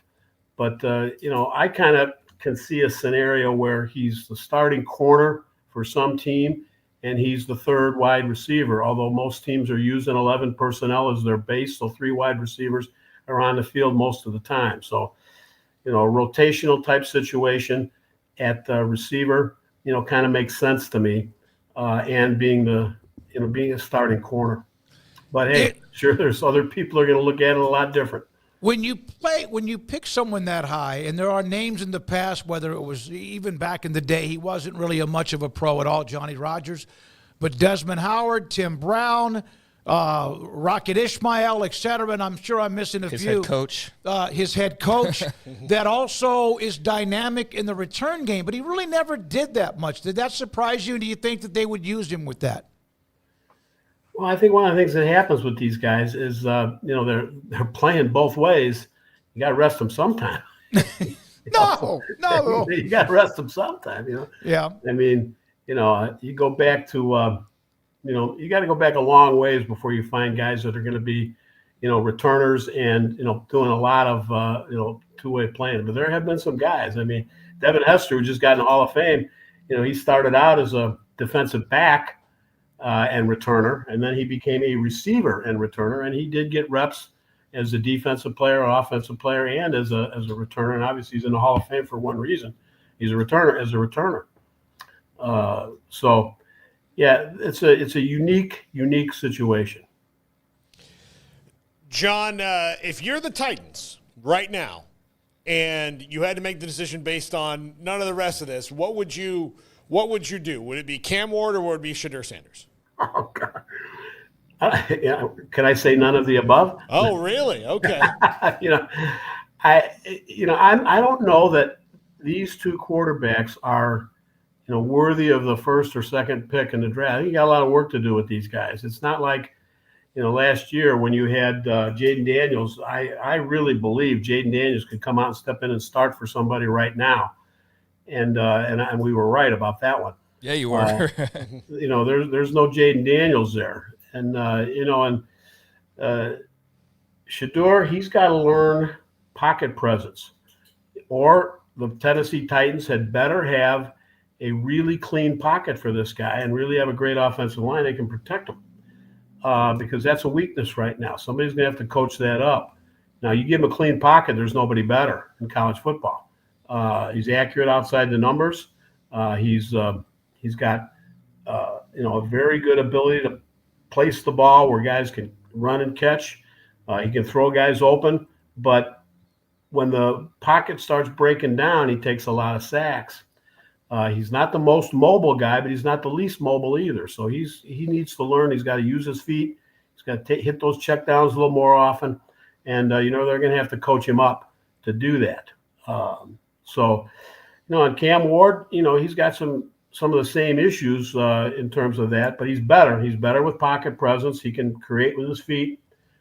He's not as accurate a passer. There's some inconsistencies in his game too. It depends on what you're looking for. Those are the only 2 guys that we think are first-round picks. And yes, we understand that a team that needs a quarterback and they're drafting early, is a good chance they'll take one of those guys. Probably I would go with Sanders right now if I had to take a quarterback as the first pick. That'd be the guy I would probably go with because he's got that NFL accuracy in terms of his ability to, make all the NFL throws. You have hundreds of names that you're looking at, players who were going to go pro or not be eligible or not be good enough to play or not. But does this year have about the same number of pretty good, I would call blue chip type players entering early? Is there a certain amount? Is it usually 15 to 30 or what? As we're trying to put together right now, we've been looking at these guys and writing reports, and we've stacked positions, but we're just starting to really try to value these players against each other. Like, for example, let's value Mason Graham, defensive tackle, against the wide receiver McMillan. Who's better? Who's going to be the number 2 player in the draft? Genty, where does he fit? So those are all the things that we're doing right now. And, we get to about 23, 24, and it's getting really hard. And what we think is, from about 35 to 65, there's a lot of really good value players. And we think there's a lot of guys that would be, maybe second and third round picks or have that value grade in another year, that there's more of those guys than there are draft picks, in terms of that. So there's going to be some value getting into the fourth round. So, we think the strength of the draft is going to be from the second through the fourth round this year. So the blue chip athlete, in terms of, hey, they've got it all, whether it's an edge rusher or a defensive tackle or a guard or a tackle, there aren't as many of those guys, but there's a lot of solid football players, a lot of talent. And we think NIL has something to do with that. Some of these players that if they aren't necessarily projected to be, a high pick, they're opting to stay in school because the NIL money is good and there's no guarantees. I mean, you're seeing a little bit, maybe a lot of that too. We haven't evaluated that completely, but that's what our sense is. John, do you have a player that you think isn't getting talked about enough so far that you've watched?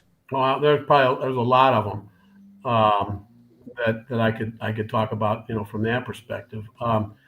There's a guy that the first one that comes to mind is Jack Sawyer from Ohio State, the edge rusher. He's really a good football player.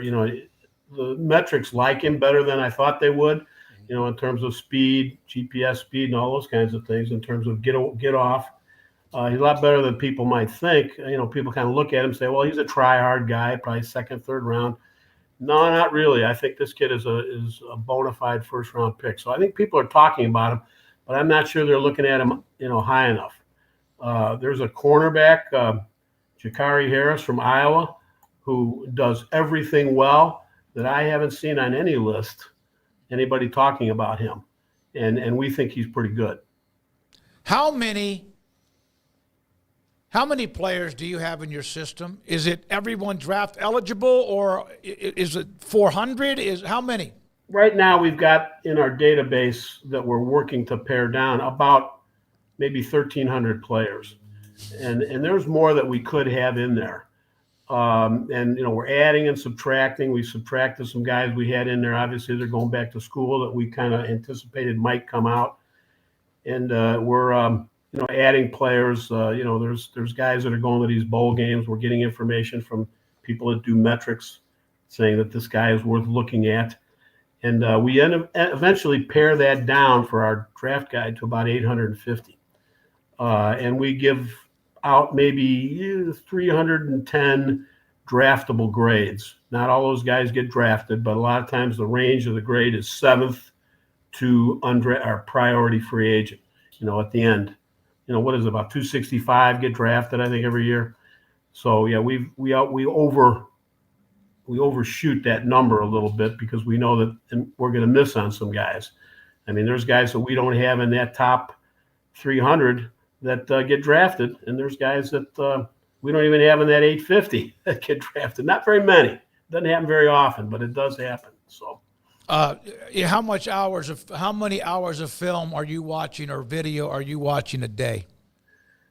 Well, I'm saying, I've got other things I have to do besides that, for our others. But I'd say during the season, when we were looking at the preview, it'd be about 10 to 12. Now we're cut down a little bit, and with the season ending, we've done a lot of the work. Now we're kind of going back and looking at specific guys as we're trying to compare them, and some of the guys we looked at a lot earlier in the season. We're going back and looking at them to see if there's been any improvement. As we grade these guys out, we're starting to put final grades on these guys, but we got to wait for the pro days. We got to wait for the combine. We got to wait to see some of the metrics reports on some of these guys. We've gotten a lot of that from the early season, but I'll give you an example of a guy, Abdul Carter. We didn't particularly like him early in the year. He had moved from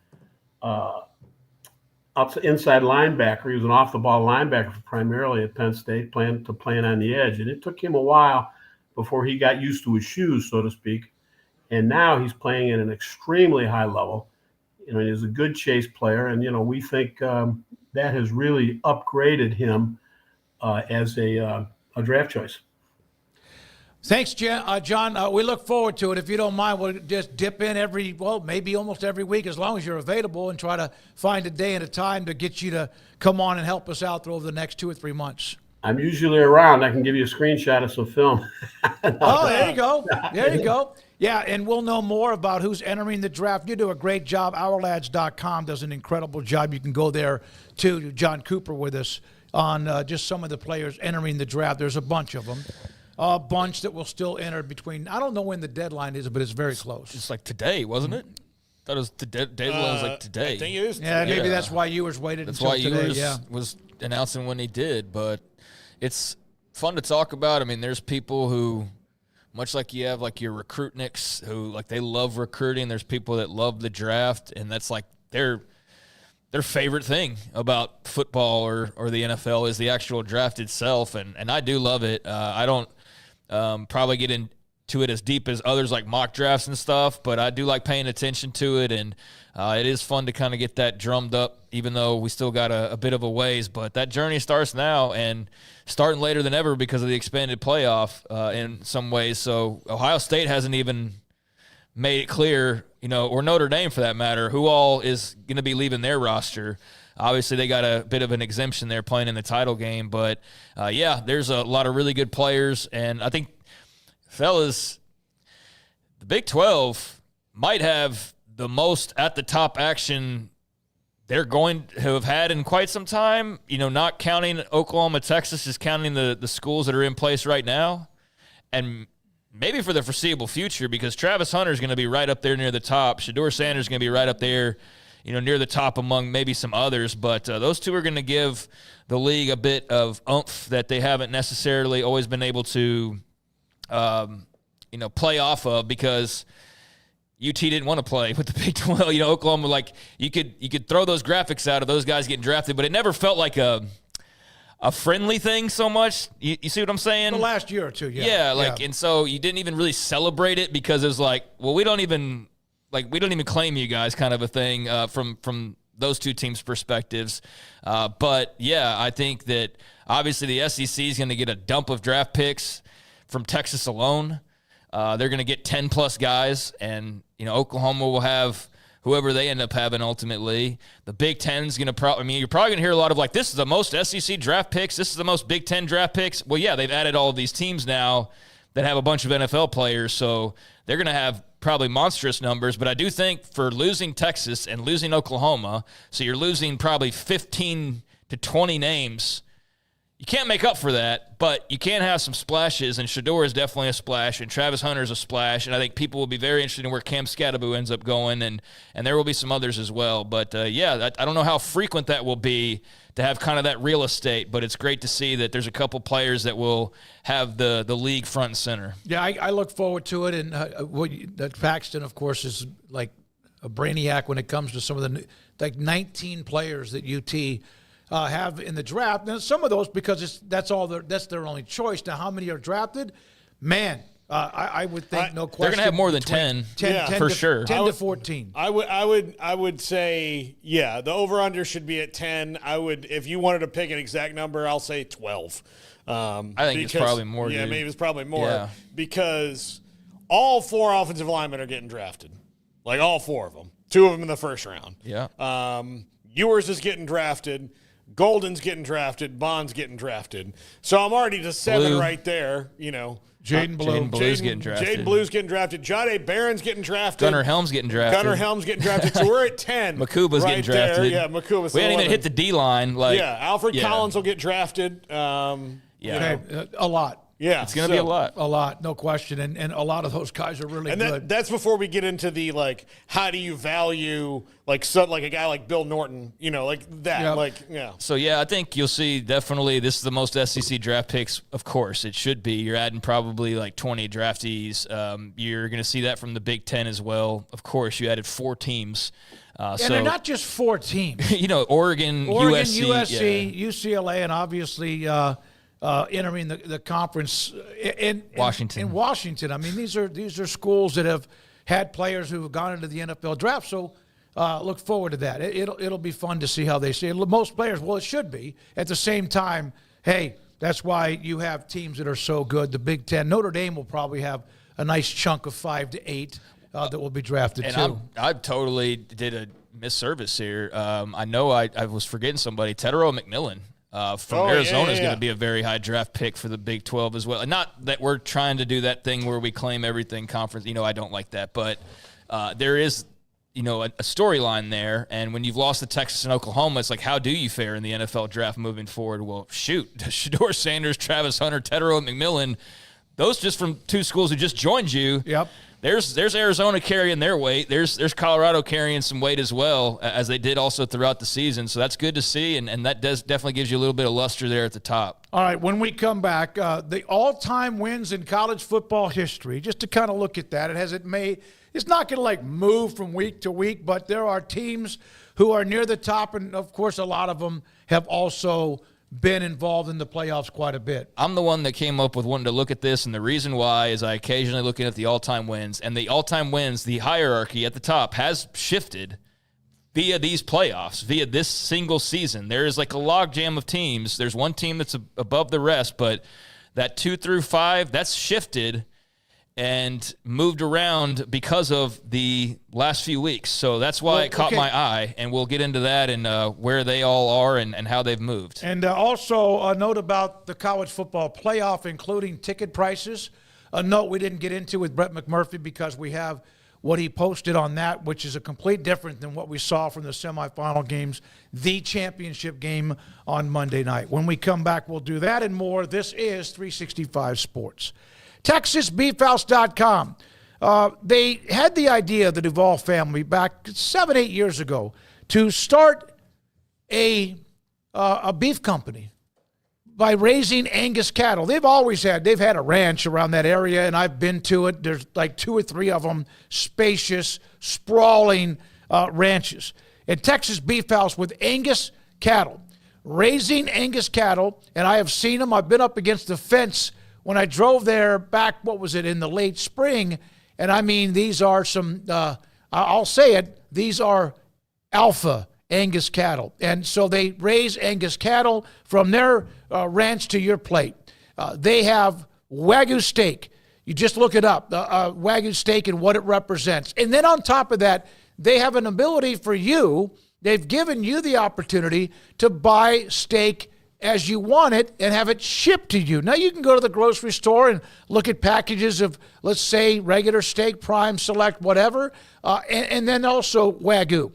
You can do that by going into auctions that they have every month, sometimes multiple times. They just wrapped one up in early January. They're going to have another one around the corner. You go in, and there's 40 or 50 lots of hamburger beef to Wagyu or Angus steak.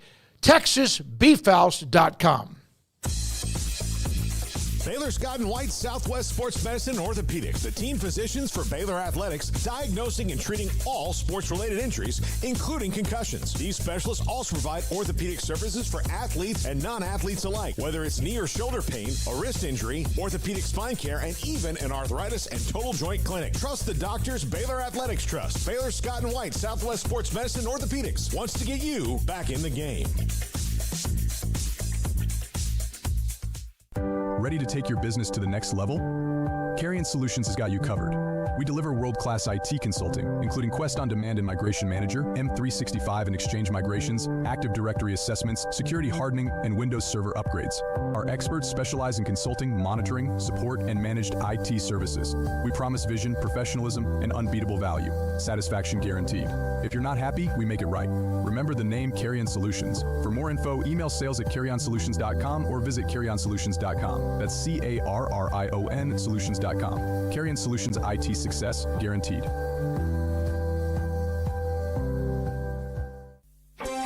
Developed by Startup Waco, a nonprofit organization, GXG is a program designed to support the entrepreneurial development of Baylor University student-athletes through NIL activations. The program helps student-athletes maximize their platforms and offers a comprehensive support system for them to create and grow new businesses that not only benefit themselves, but also uplift the local economy. Fans who wish to support student-athletes can donate to GXG via the GXG NIL Fund, BaylorBears.com/GXG.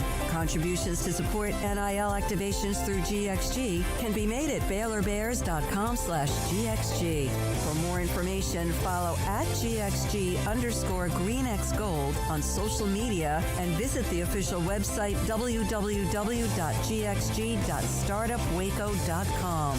GXG, empowering student-athlete entrepreneurship and uplifting the local economy through NIL activations. This is 365 Sports, powered by Sikkim365.com. The 4 o'clock hour is sponsored by Boozer's Jewelers, the wedding ring store, specializing in custom jewelry and repair, all in-house. Now here's David Smoak, Paul Catalina, and Craig Smoak. All right, a couple of notes or three on the college football playoff Monday night, Notre Dame and Ohio State in Atlanta, Georgia. Brett McMurphy with this note: the lowest price ticket, $1,900. Highest, $13,000 plus. I'll take 5. Ohio State, Notre Dame, two big, huge alumni bases. And we're still 6 days away. And that was from last night, I think. Now, sometimes what happens, even if it's a Super Bowl or whatever, is the prices expand. And then there's a little bit of a waiting time period where they might even drop. But this one here with Notre Dame and Ohio State, plus others that want to be there because it's a championship game, they are not having problems making some money on the tickets to Georgia on Monday. $1,899, and I will look that up to see where it is now. You know, in my presidential platform, one of the things I'm going to do is I'm taking on the ticket brokers because... Well, the government's starting to do that. They're looking at breaking up... they got to break up Ticketmaster for sure. But Live Nation. Yeah, Live Nation, which is Live Nation and Ticketmaster. They got to break that up. Because $13,000, like even for a super rich a-hole, like you're not getting bang for your buck on $13,000. You know, like that's ridiculous. A lot of those are going to fees. Here's what I don't understand. If everything is AI with the tickets now, like if we go see Elton John in Vegas, right? I don't have to call somebody and say, hey, I would like 4 tickets to Elton John. I go online, I click around, I pick my seats, and then I do that. So the fees are not going to workers and people. They're just going to executives at the top. And that's just a huge, ridiculous scam, and I hate it. And I wish that concerts and games were way more affordable. But Notre Dame, Ohio State would be fun to go to if you had the money to do that. But, yeah, I mean, there's a class action lawsuit against Live Nation, Ticketmaster, ongoing with the Justice Department because of ticket price gouging, exorbitant miscellaneous fees where you feel like you got a ticket and all of a sudden you go to check out and you're like, where did this extra $200 on this ticket come from? And it's like, here's a transfer fee. You know how every business basically does that now, but they're notorious for being very bad about that, amongst other complaints. So, yeah, we'll see where that ultimately goes. But the point of the graphic is that this is a very in-demand ticket, and I think you are what people are worth to pay. You know, you're worth what people say you are, and so if people are spending $13,000, there's a market for it, then that's speaks really well of just the excitement about this game, the fan bases themselves, and I think just the expectation of what a big game this is. I mean, if you're a Notre Dame or Ohio State fan who hasn't been to any of the games at this point, but you were banking on going to one, this would be the one you'd go to, right? You'd go to the national championship game. So I wonder how many people have saved up for this moment.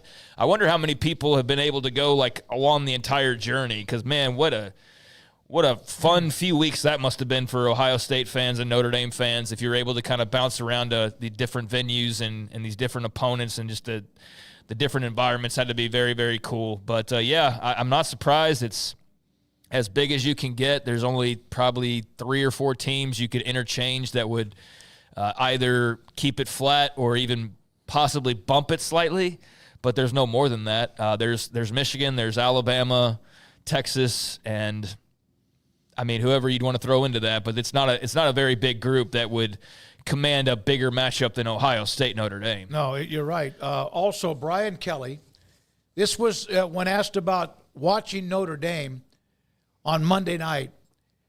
A lot of the guys there are on both sides of the ball I recruited. Obviously, I want to see those guys win it all, and I think that they've got in a great position, totally excited for them. I wasn't leaving Notre Dame because I couldn't win a championship. You can win championships at Notre Dame. But I chose another path because I wanted a different challenge. Now, here is what he actually said. And I know Garrett didn't sleep last night putting this up for what we're going to do today. It's been awesome because you've got incredible facilities. You've got players that want to be great. I want to be in an environment where I have the resources to win a national championship when discussing why he left Notre Dame for LSU. I know what Brian Kelly will say to this. If you said, yeah, but like day one, you said you left because they didn't have the resources. He's going to say, no, I was just saying that I want to be in a place where I have it, and here's a place where I also have it.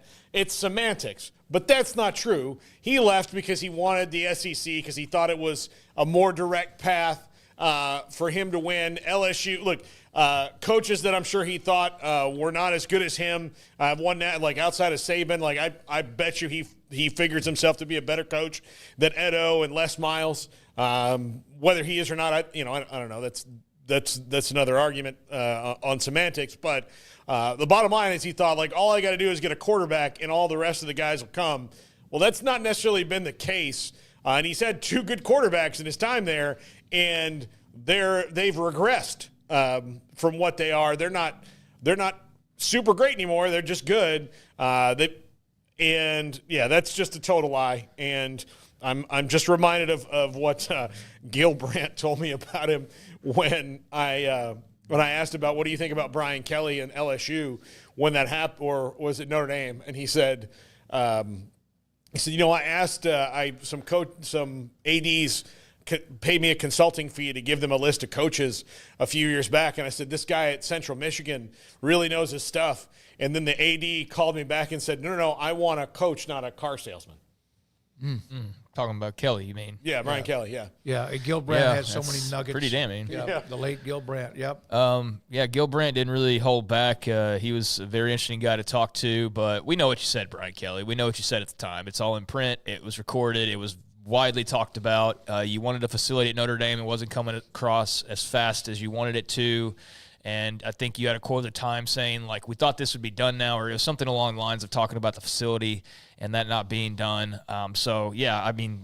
We all remember it wasn't that long ago what you were doing and why you decided to go to LSU. And I do wonder, too, of just different circumstances, not in terms of just resources, but just the whole vibe is different at LSU than it is at Notre Dame. And the SEC was as hot as it was a couple years ago when he joined there. It was the hot conference, and still is in many ways, but certainly then it's a bit different now when you got a couple years in a row where they haven't won it. It's just a different light that you're seeing them in a little bit. But, we all know what he said, and we know that if Alabama was playing Notre Dame, he probably wouldn't say exactly what he's saying right now. Or if Georgia was, what would he would be at a crossroads. What would he say if it was an SEC team and not Ohio State playing Notre Dame? Would he say this exact quote and say, I'm backing Notre Dame? I don't know that he would. I don't know that he would. Yeah. So I think it's convenient what he's saying now, because it doesn't matter if you disrespect Ohio State. But, I'm sure there is. He's also a human being, so I'm sure there is an element of wanting Notre Dame to do well, but I cannot imagine there's any part of him that wants to see Marcus Freeman win a national championship in the time that he's left and been at LSU. I cannot imagine there's any way he would want that to be the case. I think that any coach that is at a program, no matter if it was for 2 years or 10 or even longer, there is a part of you as a human being that when you leave and then they have success better than even you had it, there's a little bit of jealousy there. If the whole knock was you can't win a national championship here, and you're the one that said that, not them. Yep.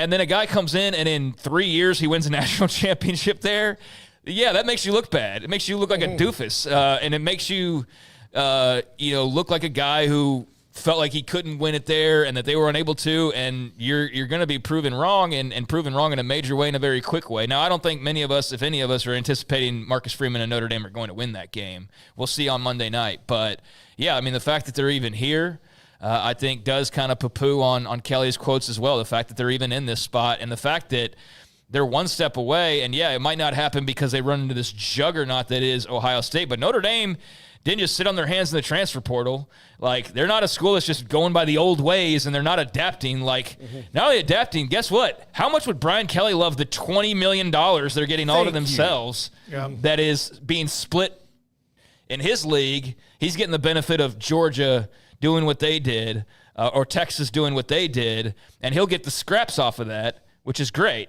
But it's like a nibble compared to like a full bacon strip that Notre Dame's getting. So this worked out brilliantly for Notre Dame, especially if they win on Monday night. And, I think there's a part of him that does want to see them do well, but no, I don't believe for a second that he wants to see them win a national championship right after he's just left. All right, we have one game left in college football. It's the game Monday night with Ohio State and Notre Dame. Here is the all-time wins list. You got it ready, Garrett? Thank you for doing that. Here is the all-time wins list in college football. This is updated through the games that have been played as of now, as of today. Craig? Yes, and so I just thought this was interesting. I was looking at the other day. Actually, I was looking at this early on in the season, and I noticed there was some 2 through 5 that was very close, or in some cases all the way until last week, Notre Dame and Texas were tied all time. But I was very curious with the playoff playing out the way with these extra games of how that would look. So we have had a bit of a shuffle. Alabama and Ohio State about a month ago were tied in all-time wins. Alabama lost their bowl game. Ohio State's gone and won 3 playoff games, and they had the opportunity to win a 4th playoff game. And so in this last month of the playoff, with Bama's 9 wins on the year and Ohio State closing in on big-time double digits, they not only passed Alabama, they're rolling past Alabama now at this point. Now, Michigan's obviously up there at the top by their lonesome, and it's going to take a lot for anybody to catch them. They have a bit of a head start on a lot of teams. They played as many games as anybody. They've been around as long as anybody, so it's going to be hard to knock them off that perch. But it's not like, you go 7-6 a couple years, and the other team's going 14 and whatever. You can close that gap pretty quickly. Yeah, you've had teams that were up there that are now down to maybe where Oklahoma is now. They've been pretty consistent. Penn State, Nebraska's dropped a little bit over the years. You go into an 8 to 10 year funk, and you might have somebody catch you. Well, just this year alone, Ohio State's gained 5 games on Michigan, and they could gain 6. Based on the way the two teams finished. So the thing that just stuck out to me was, yes, Michigan's out there in front, and they are the all-time winningest program. Now, I know there is, let's be very clear here, this is Division I. This is not like Penn and Yale and, including Mary Hardin Baylor as far as the most wins in the decade and things like that. This is just your your regular D1 college football, most wins of all time. So, yes, Michigan remains and will remain for the foreseeable future the winningest program by that category of all time. But Ohio State has made a move now to claim second place and even built a little bit of a lead here over Alabama. And then you also had the separation between Notre Dame and Texas. Like I said, up until last week, they were deadlocked at 961. And so with Texas's loss and Notre Dame's win, they now jump a game above the Longhorns into sole possession of fourth place.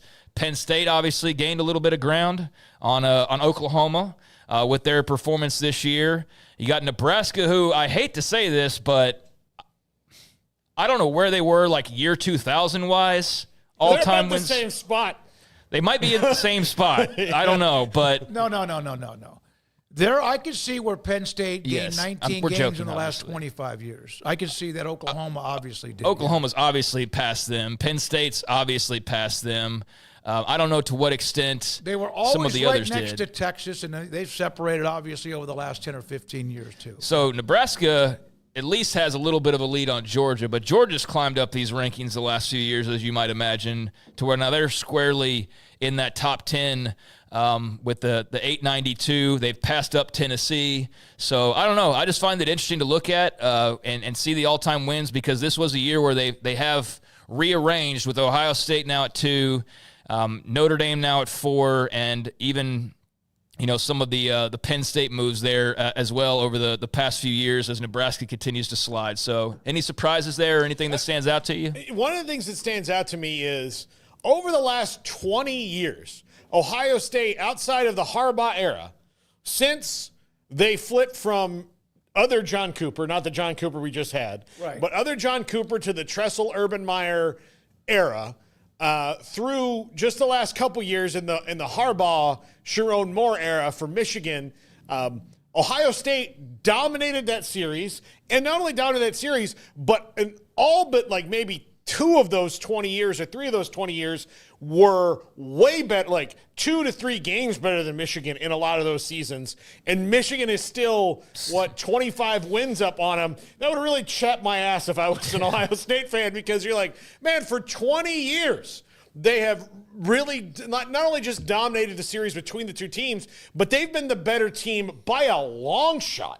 Well, by a long shot they were every competing year. for championships. Michigan was, they did. Michigan was of also those ran 10 teams, from Carr to Harbaugh. Like of between those them. 10 teams, which one has not suffered any kind of lengthy drought?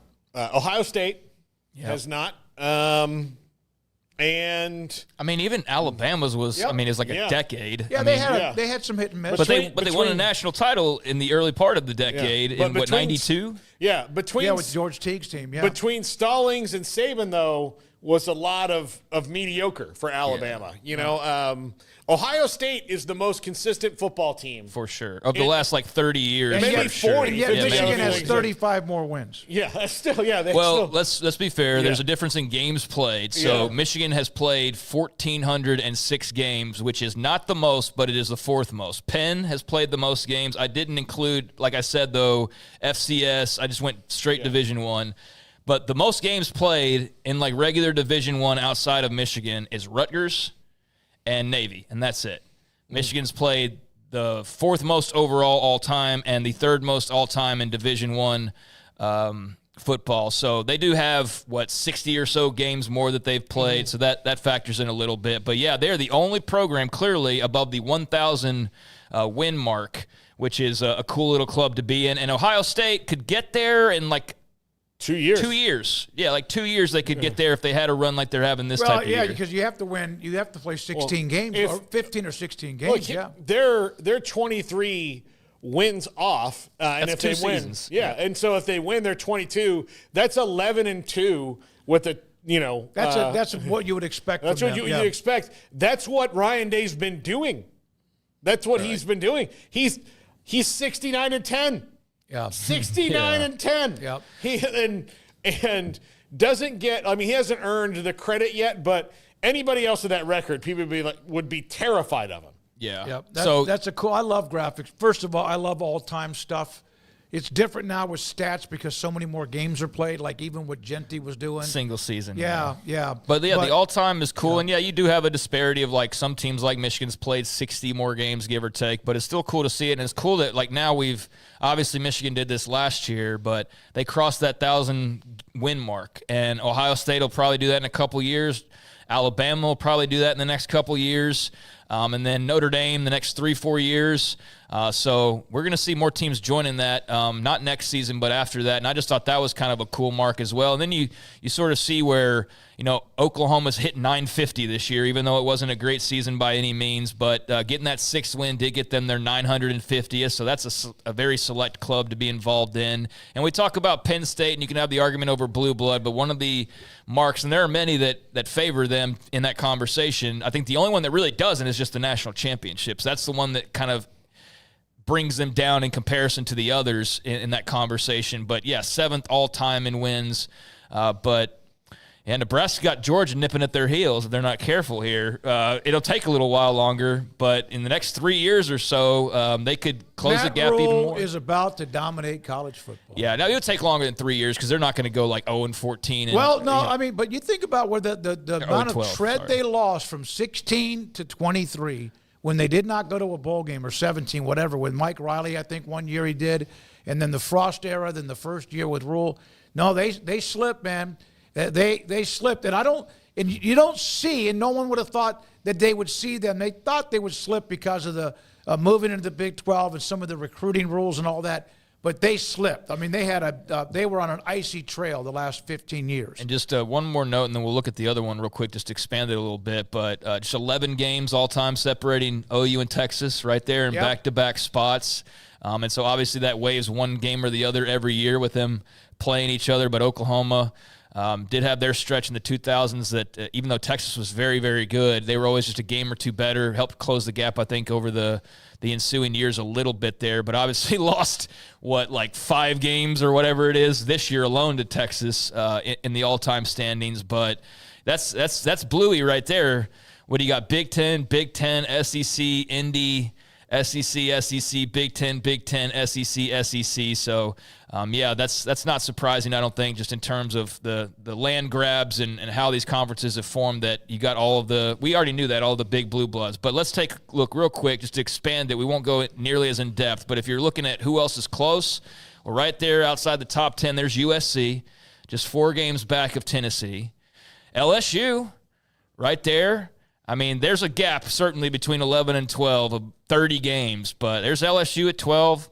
Clemson has crossed the 800-win mark, so that's pretty cool. ACC! Yeah, there you go. Finally. There's Auburn. They crossed the 800-win mark. And top of the Big 12, in case you didn't know, West Virginia, the winningest all-time team. I think a lot of people know that, but did you know they're one of the winningest all-time, period all-time? They're top 15, which I think is very cool. 789, and hopefully Rich Rod, and expected that Rich Rod in the next year would be great, but in 2 years they're going to cross over that 800-win mark as a program all-time as well. So that's pretty exclusive company.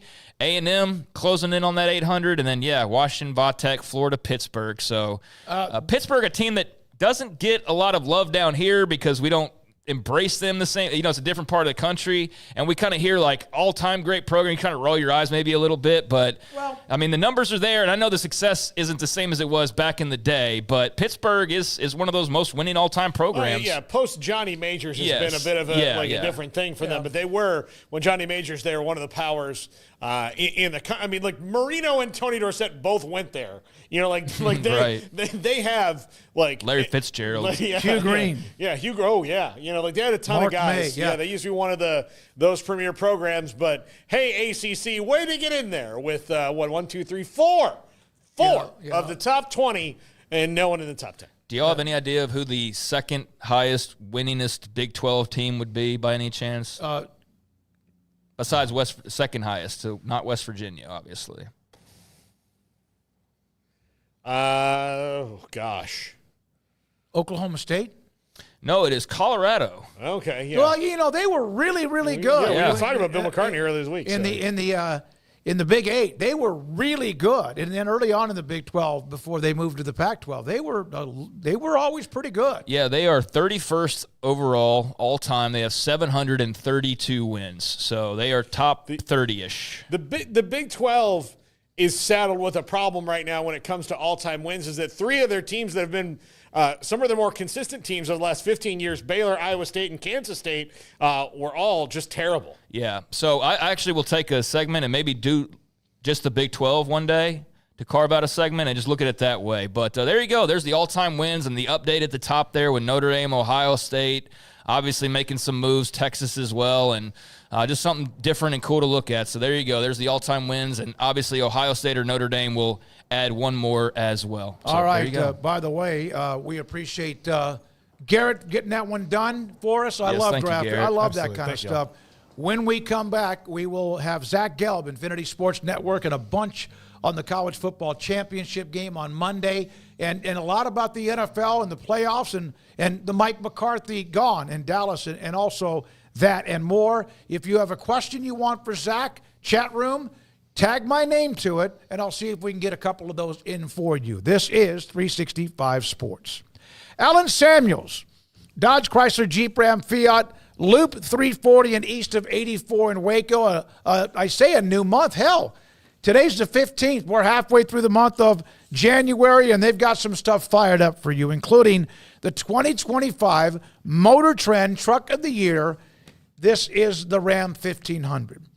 It's the 7th time that they've won that prestigious award. Drive it, test drive it, look at it as much as you want, test drive it again, and it's there for you, and they've got a bunch of them on the lot at Alan Samuels, Dodge Chrysler Jeep Ram Fiat. Huge discounts on what is a phenomenal SUV. The Jeep Wagoneers and Grand Wagoneers, plus you get 3.9% financing for 72 months. That's available too. The Jeep Compass, starting at $25,995. A lot of value bundled up in this little car, like active lane management system, full speed, forward collision warning, blind spot, cross path detection. Uconnect 5 radio system, 8.4 touchscreen display, and also 5-star crash rating, also available, safety rating. I drove that for a long, long time. I was driving that loaner for a while. It was my car that I had bought, a pre-owned, was being worked on, and it's still, they're working on it, but I was driving that around for quite some time. And then finally, the 2025 Jeep Grand Cherokee Laredo. What a dude. Decorated SUV in a country, $35,925 plus tax, title, and license. Ted Teague, the general manager and CEO, always sending me new information for all of what they have available, including what I just mentioned right now. And David Gray, new sales manager, also there, along with a great staff. Loop 340 east of 84 in Waco. Get ready, Baylor fans. The ultimate game weekend experience awaits you at the Baylor Club. Kick off your weekend with our Friday Night Live pep rally. With live entertainment and special appearances from the Baylor Spirit Squad, it's the perfect way to start your game weekend with a roar. On Saturdays, don't miss our Knox Hall tailgate. Enjoy delicious food, ice-cold drinks, and great company as you gear up for the big game. And after the weekend's excitement, wrap it all up with our famous Bear brunches on Sundays. Don't wait. Make your game weekends legendary with a Baylor Club membership today. There are 26 letters in the alphabet, over 600,000 words in the dictionary, and just 3 of them said together can change everything. Let's order pizza. Those 3 words lead to dough made from scratch and 3 fresh signature cheeses that blanket golden crust in a heavenly melt on Marco's Pizza that'll blow your mind. So visit Marcos.com to order and stop by Marco's Pizza in Belmead, China Spring, Woodway, and in Robinson. Marco's. Pizza lovers get it. With so many companies and policies out there, it gets so confusing shopping for insurance, and I never know if I'm getting the policy that's right for me. Luckily, I met the team at the Niche Group Insurance Agency. With the Niche Group, you can go to one company and get access to coverage options from many insurance carriers, and you get to speak to a real person about your specific coverage needs. With the Niche Group, I know I'm getting the right coverage at the right price. If you need insurance, talk to the experts at the Niche Group at 1-800-258-8302. This is 365 Sports. The Sikkim 365 app is brought to you by Allen Samuels Dodge Chrysler Jeep Ram Fiat. Come by, let's be friends. 365 Sports, college football championship game Monday night, Notre Dame at Ohio State. Zach Gelb, Infinity Sports Network, joins us, and we'll get into the NFL coaching carousel and all that too, including the Cowboys. Zach, I love the game. I like what we have. I think both teams showed and earned where they are. Both of them were tested, but your thoughts about two big alpha brands. There would have been two other big alpha brands, but they lost, but Penn State out and Texas out.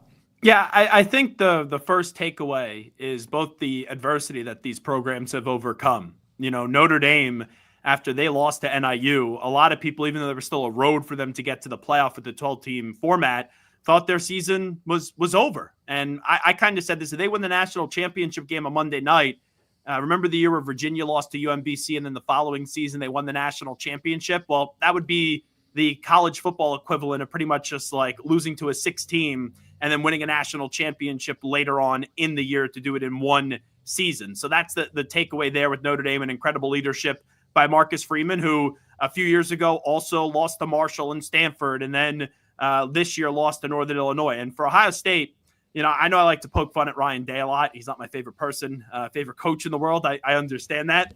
But with Ryan Day, after that Michigan game, he was called every name in the book and made fun of, and that was it for him at Ohio State. But he still had, the best team in the country, and they dominated Tennessee.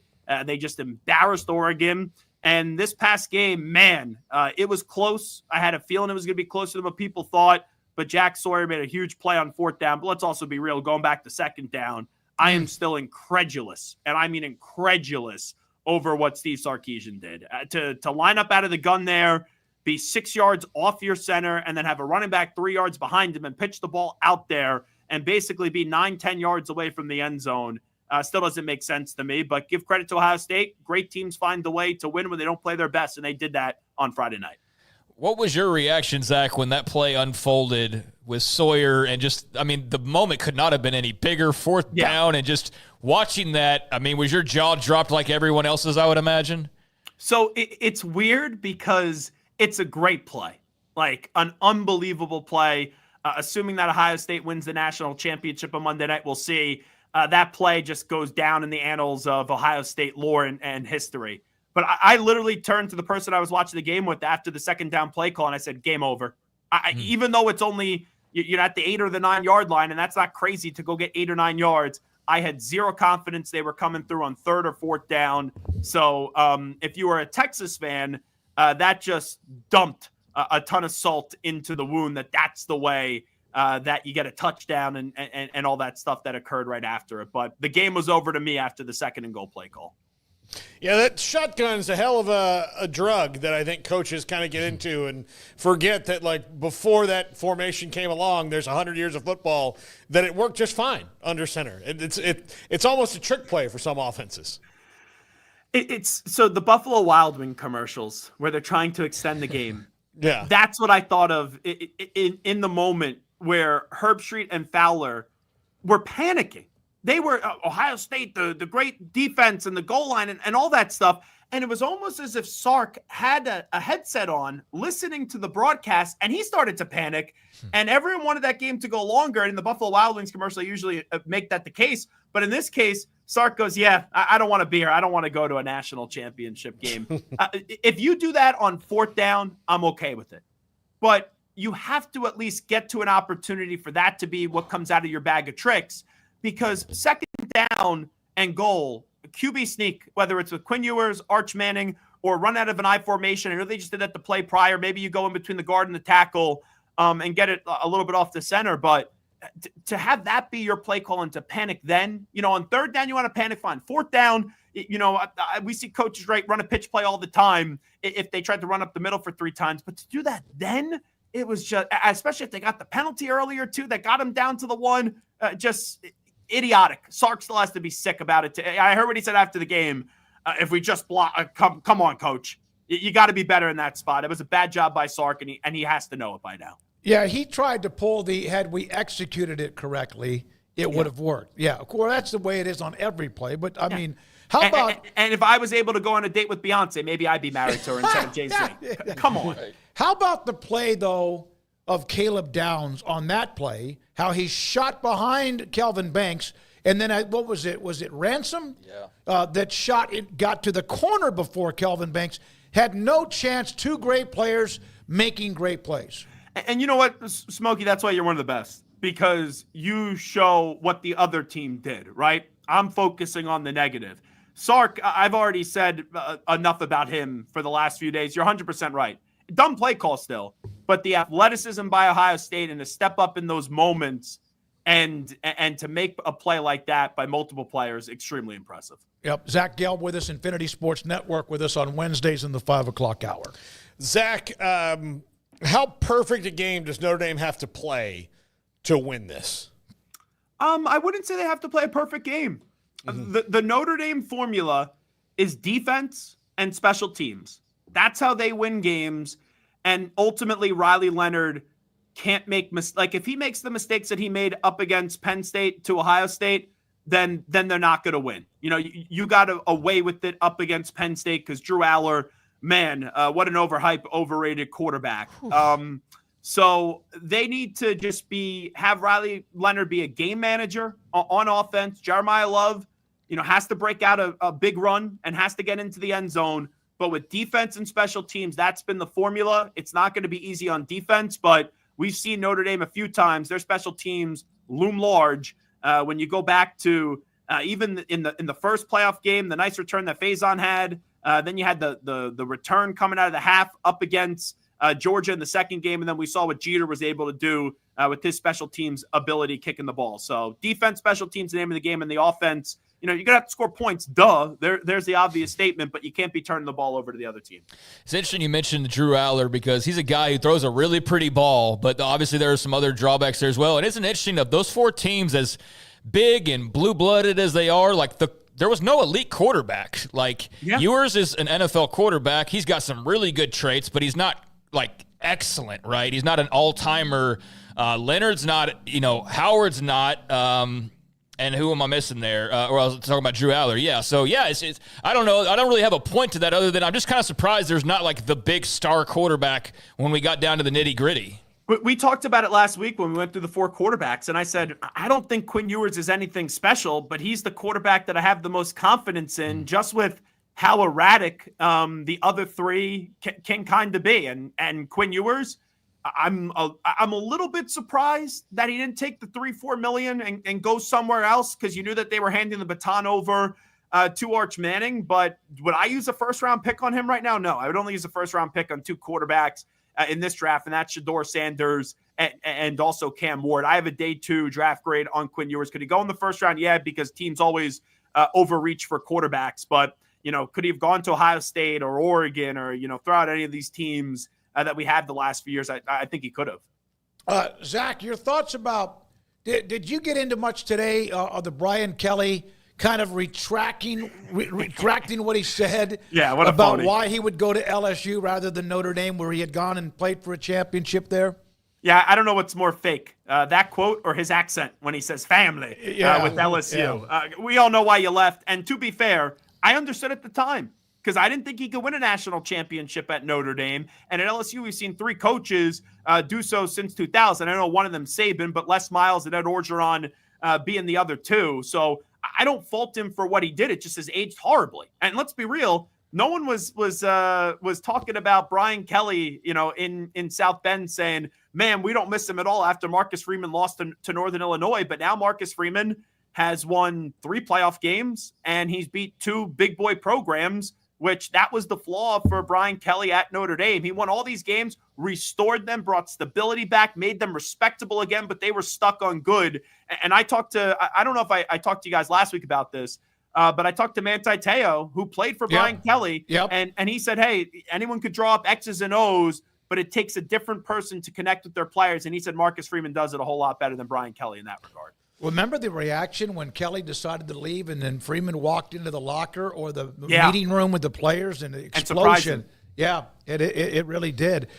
Zach Gell with us, Infinity Sports Network on 365 Sports. All right, Zach, your thoughts on the Cowboys, Mike McCarthy, Deion Sanders, and now, according to Ian Rappaport, an interview with Robert Saleh.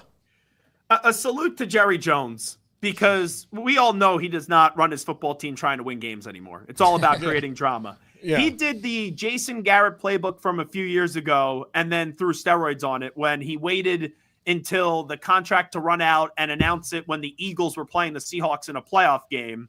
And this year he waits until Monday, denies the McCarthy request from the Bears, which even then I said, does Mike really want to stay here? And let's be real. Like, if Mike was getting an extension in Dallas, it was probably going to be 2 years. And McCarthy probably sat to himself and said, I could maybe get the Bears job. I could maybe get the Saints job. And they'll give me a 5-year deal. And I'm not doing anything better than what I've done, making the playoffs 3 times, 12 wins in all 3 of those seasons in Dallas. And I'll have an easier working relationship because, you know, Jerry Jones meddles like no one else has ever before when it comes with running a football team. So I can't say I was surprised by it. I thought McCarthy should have told them to go pound sand. But the way that they wait until Monday, and you can't even let people process the news, and right away you throw out Deion Sanders and Jason Witten.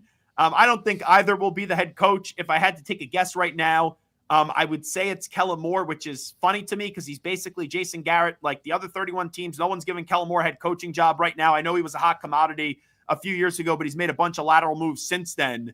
And I think Kellen Moore reminds me a lot like Jason Garrett, and it's someone that Jerry Jones can control. If I was running the search, and, you know, I don't think Belichick's going there because now he's at UNC, I would seriously think long and hard about hiring Pete Carroll. That's the first name that I think is realistic out there that I would go get, but I ultimately think it's going to be Kellen Moore.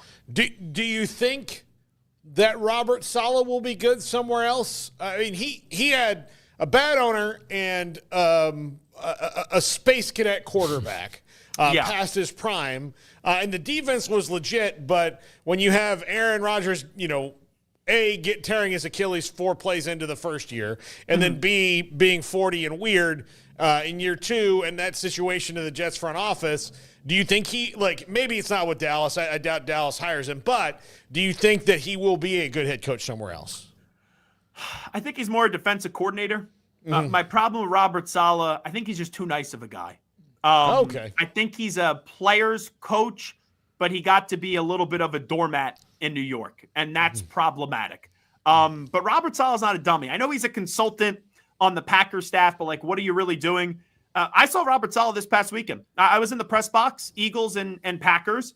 And if you're a consultant and you're doing things during the game, you know, I don't know if you're coming out at halftime and going to get a hot dog and a chicken finger with the media and talking up the media member. So Robert Saleh has actually aged well, where when the Jets got rid of him, it's like, all right, this guy was a terrible head football coach. But then Ulbrich was even worse, Jeff Ulbrich, who replaced him. Then now people are like, Robert Saleh, we forget that he wasn't a good head football coach when he was with the Jets. There's a ton of excuses for him to make.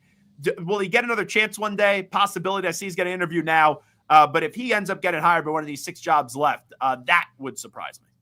Mike Vrabel seemed like just the most obvious slam dunk in the world for the Patriots. Of those jobs remaining, any thoughts on that you want to contribute if you so like by any means? But of the remaining jobs, which one, and you talked about the Cowboys, but which one's the most maybe intriguing to you? Bears, Jets, Jags, Raiders, Saints? I think the Jaguars is the best job. Easier division. Tennessee stinks. Indianapolis is a joke. And the Texans, they're good, but are they an unbeatable team? No, I would not say that. And maybe you could fix Trevor Lawrence. You got Josh Hines-Allen as a pass rusher, and you got Brian Thomas Jr., who had a sensational season. LSU just keeps on putting unbelievable wideouts in the NFL. So Jacksonville will be priority number 1 for me if I was a prospective head coaching candidate. And also, I know they kept Trent Baalke, but the owner, Shad Khan, basically said if a coach makes a compelling enough argument on why he should get rid of Trent Baalke, which is not tough to do, that he would consider getting rid of Trent Baalke. So Jacksonville will be number 1 on my list. After that, it would be Chicago, just because of Caleb Williams, even though that ownership group is just absolutely terrible and horrible, and I don't trust Kevin Warren or Ryan Poles. But I'll tell you, I think Ben Johnson's going to end up as the Raiders coach. Brady did something that was savvy. They put lipstick on a pig. That's what they did. There's no reason to take that job. And they looked around. Jacksonville kept their GM. Chicago kept their GM. And they basically said, we don't have a quarterback. Yeah, we got Brock Bowers. Yeah, we got Max Crosby. We're going to fire our coach on a Tuesday and then fire the GM on a Thursday. I think that's Brady having a target, identifying it was Ben Johnson, and knowing Ben Johnson would not have taken that job if Tom Telesco was there. And Brady did everything possible to make a bad organization look better with the Raiders. And for Ben Johnson, let me be clear. If he ends up taking the Raiders job, which I think he will, this guy has totally lost me. He is a wonderful offensive coordinator, but you passed up on the Commanders job last year when you could have coached Jaden Daniels, and you have Jacksonville and Chicago with trying to fix Trevor Lawrence or going with Caleb Williams, and you're going to pick the Raiders when you're looking up at those other three teams in the division, and you don't have a quarterback right now. I understand alignment's big, and all these coaches tell you alignment.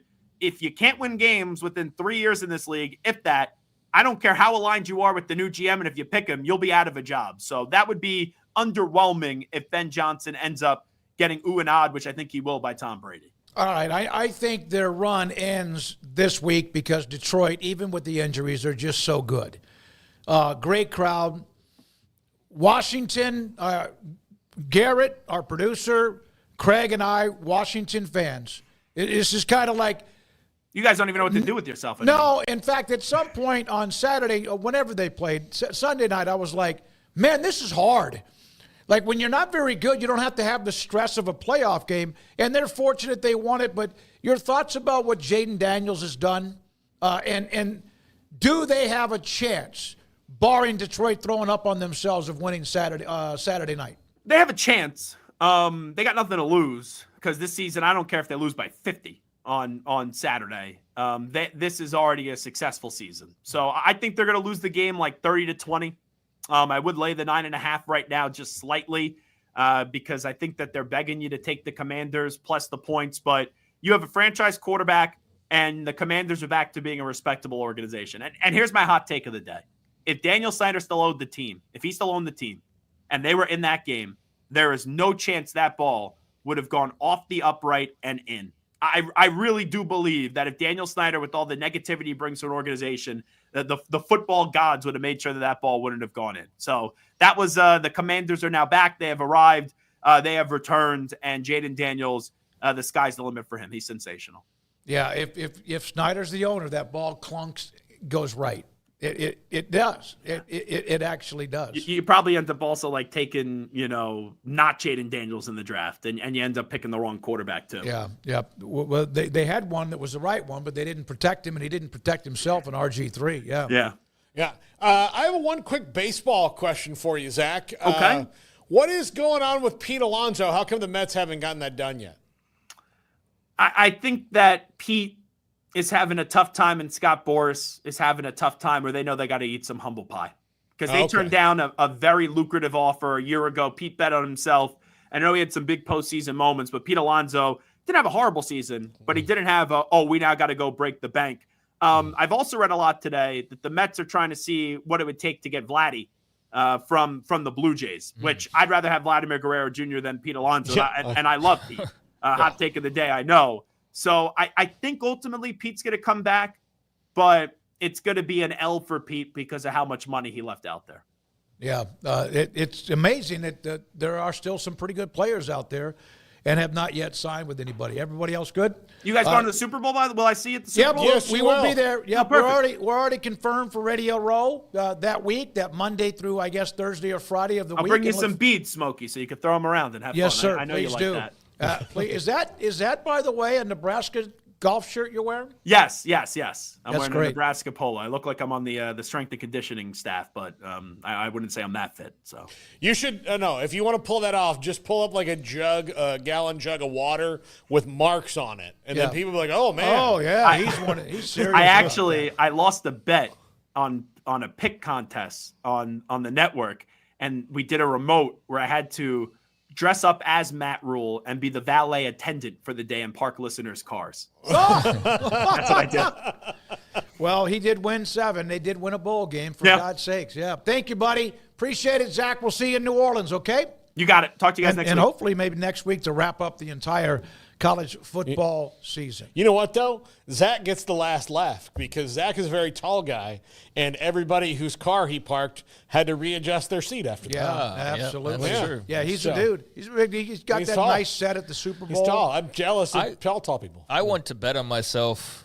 Be able to bet on myself like Pete Alonso, and instead of making $500 million, I only would probably make like $300 million. I know I'm blowing up the prices here, but no, I'm sure that stings for Scott Boras to have to eat any pie that's humble flavored. I don't know if he's ever really had to do that before. He did a year ago. Yeah, a year ago. He had a couple of guys, I forgot, pretty big names that just weren't paid.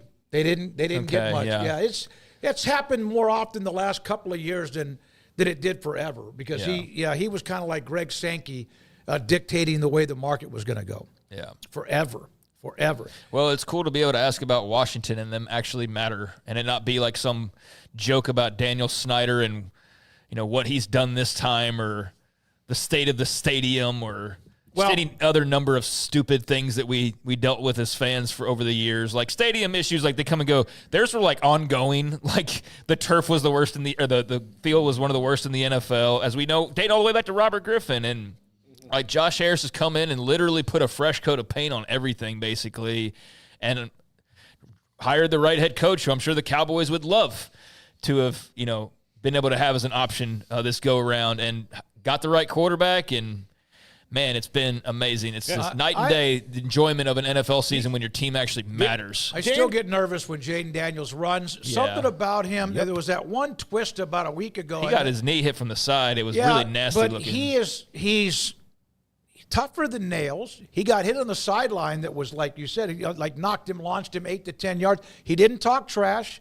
He ran back to the huddle. He seems to have this ability now. Again, Detroit's capable of beating the hell out of him. Oh, yeah. Because what stunned me about the win against Tampa, Washington could not run the ball, and they couldn't protect their quarterback. That's the deadliest combination of all time if you're an offensive team, but they still found a way to win. Baker Mayfield fumbled the football at the worst possible time.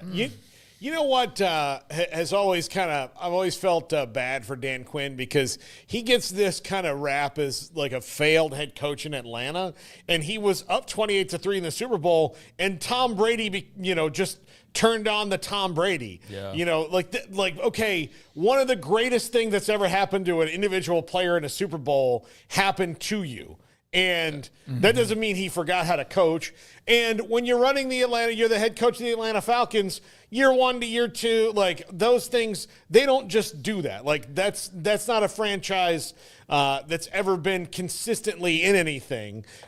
So he got the Atlanta Falcons to the Super Bowl, for God's sakes. Like that's an impressive thing. And Washington, I think, they've got an owner. Their probably staff is back for a good little while. They've got a quarterback they can build around. They've got all this good things happening for them. And even as a Cowboys fan, just like I said, you deserve, you're owed all that because of an owner that did not care about anything other than, I'm sure. Owning an NFL team is a good way to wash money too from whatever weird stuff you have going on. I'm sure it is. Yes. Yeah, whatever Dan Snyder was doing, and then underreporting ticket sales and all these other things, just the shadiest. Yeah, he's just a bastard. He really was. Yeah, he was a greasy son of a bitch, is what he was. And I hate that because they. We interviewed him at the Super Bowl in Dallas. We interviewed him at Pro Day when RG3, you were up in Bowling Green, in Ohio. Yeah, but we interviewed him at the Super Bowl in Dallas, and I had the, very rarely are my, how you feel about a person is, completely confirmed. But, and that's, after that, he kind of quit, after the RG3 thing, he quit talking in public because he just got so bad at things. But he was there at the Super Bowl. I'm like, man, this guy just always seems so slimy and weird. And we talked to him, and he got up, and I was like, no, that's true.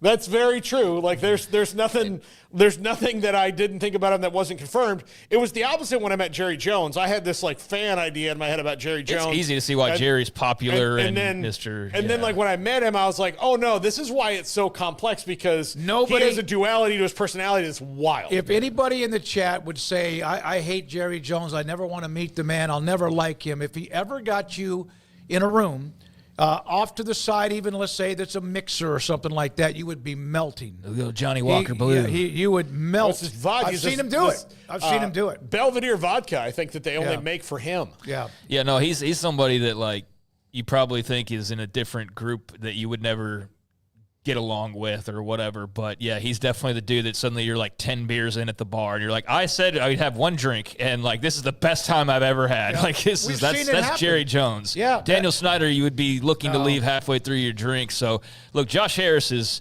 insanely rich billionaire. I know 76ers fans don't love the moves that he's necessarily made for them or feel like almost a little bit of jealousy, honestly, seeing the success that the Commanders are having. But he's been a joy to watch on the sidelines and just some of the press conferences and things. So, yeah, it's just cool. It's cool to be able to talk about something positive with them and teams, fans of teams who have had bad ownership, especially for like 2 decades or just constant losing or bad PR. You know that feeling as well. So it's fun. It's fun to see what they're doing. Although, yeah, I'm fully preparing myself for Detroit to win this game this weekend. But as Zach said, like, it doesn't matter. This is a great season. It's a tremendous building block no matter what happens this weekend. When we come back, we're going to look at the Big 12 in basketball, what happened last night, the game tonight, Kansas and Iowa State, with Iowa State down one of their best players, and a historical nugget about KU being the underdog that they are, and a Baylor coach, not on the main staff, but on the staff, saying something about the secondary moving forward. We'll have that and more, and some pretty sad news today out of Lincoln, Nebraska. That story, this is 365 Sports. IdealMRI.com, Central Texas Marketplace.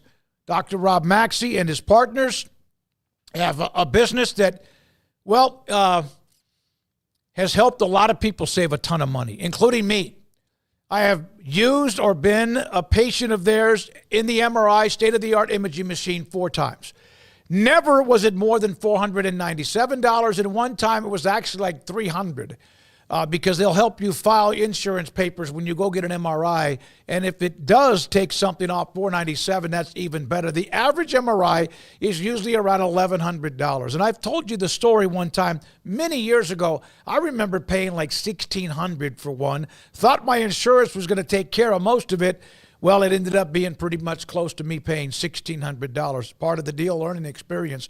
Ideal MRI in the Central Texas Marketplace. It's in a very unique, I love the coloring of the building.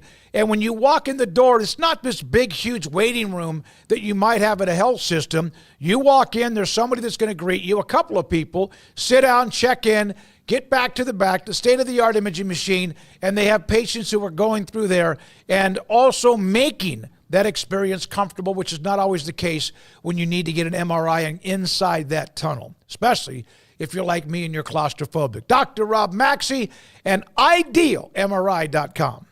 In Texas, there's pea-size hail and baseball-size hail. Guess which one hit our house?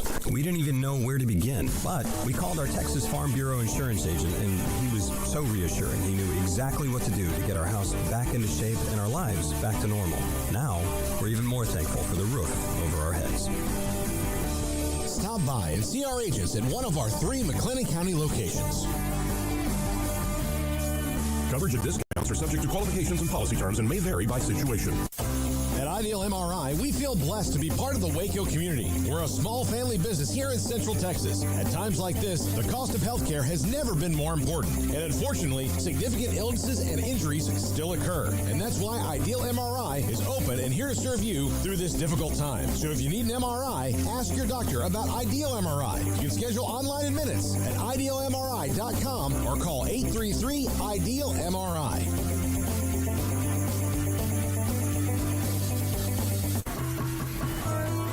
When you work with a bank, you should expect the best of everything. That includes face-to-face personal service and the kind of community banking care that only comes from one neighbor to another. That's exactly what you'll get from the First National Bank of Central Texas, where you will know your banker works just as hard as you do. Once again, that's the First National Bank of Central Texas. Settle for nothing less than the first. Member FDIC.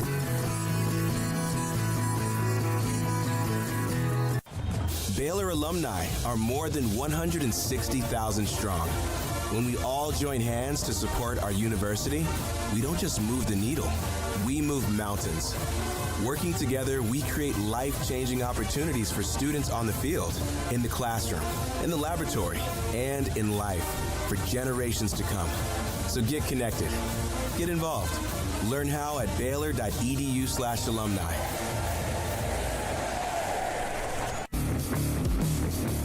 This is 365 Sports, powered by Sikkim365.com. This segment is brought to you by Bud Light.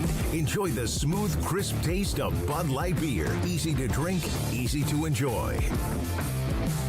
Got a quote, a tweet from a Baylor staff member on the football program we'll have for you that I thought was pretty enlightening. Also a note about KU and Iowa State tonight. Required reading for Paul Catalina and company. Okay, Garrett, you put up the first one, and I'll go from there along the way. David Smoak, Paul Catalina, and Craig Smoak, 365 Sports. So, Ed Paris, his role is Assistant Director of Player Personnel. I saw this yesterday about this time. Mark my words, we, Baylor, will have the best secondary in the Big 12 this year. I'm calling it right now, Sikkim. Ed Paris Jr. They have a new cornerbacks coach who, of course, has come in, Gonzalez from TCU. They hired a new outside linebackers coach, which we get to in a second.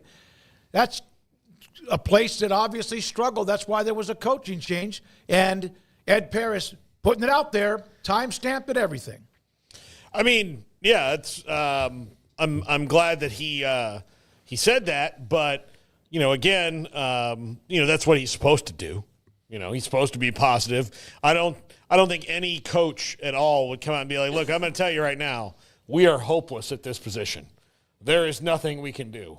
I'm surprised my guys know the friggin' alphabet. But I'm curious to see if they're better. I mean, what's happened to the personnel back there too? Like, it can be coaching, sure, but what's happened to the personnel back there? Like, that's my question. Like, sometimes you blame the coach, and that's probably an issue. But also the personnel, like what's happened to make it better. Well, maybe because Gonzalez, they know what they're going to have coming in, maybe from the portal or whatever else they do, or they feel like they can coach these guys up even more than what they felt they were getting from the previous coach. Yeah, Kevin I mean, Curtis. I don't get much involved in like hyping up stuff on Twitter because it's basically all it is. So that's probably why you never see me on there half the time. I really am never on there, but. Yeah, there's a lot of hyping up and promoting, and I think that's just what he's doing here. But he's said it, and he's made it public, and he's saying, mark my words. So I'm sure out there's somebody bookmarking that tweet, and in a few months we'll revisit it and see if he's correct or not. But, yeah, I wouldn't expect a guy to say anything less. But to your point, he didn't have to say anything, and he's putting it out there to put it and make it public. So, yeah, we can either revisit this and say here in a few months that he was right and he was dead on, and shout out Ed Paris Jr. The Bears are much improved in the secondary, which means they're probably winning a lot of games based on the fact that's one of their big question marks and a lot of other stuff you actually like a lot. Or they're not very good, and you know what? He was wrong, and there's nothing other than maybe a little bit of public shaming from some fans who come back to that. But, yeah, they need to get better there. They must get better there if they want to be a team competing for the Big 12 championship. But I don't think they're far off. And so I think when you have a Caden Jenkins as an anchor point, and you have a lot of guys coming back, and then what you do through the transfer portal, and this new coach that gives you just a different look and maybe fits in really well, it's certainly possible. I don't know off the top of my head who the best secondaries in the Big 12 would be like heading into next year. Like, I just don't remember everybody that well at the moment, but I don't think that's just crazy talk necessarily. I think that's doable when you got Dave Aranda there as your defensive coordinator making the calls, and you're changing things up a little bit, and you've clearly got some level of talent there. So, yeah, we'll see where they can take it, but at least there's some excitement, even if it's sometimes just drummed up excitement. They also have the new linebackers coach in Carson Hall, who has been at Western Kentucky, also had coached at Georgia before as an outside linebackers coach. He is now coming to Baylor to replace Caleb Collins, who, along with, of course, Kevin Curtis last week, was replaced. So there we are with that. Now, Lead me to the next promised land, Garrett. Kansas is and I don't know if this has changed. Kansas is a 6-point underdog. It's just the 5th time they've been a 6 or more point underdog in 10 years per Odds Shark.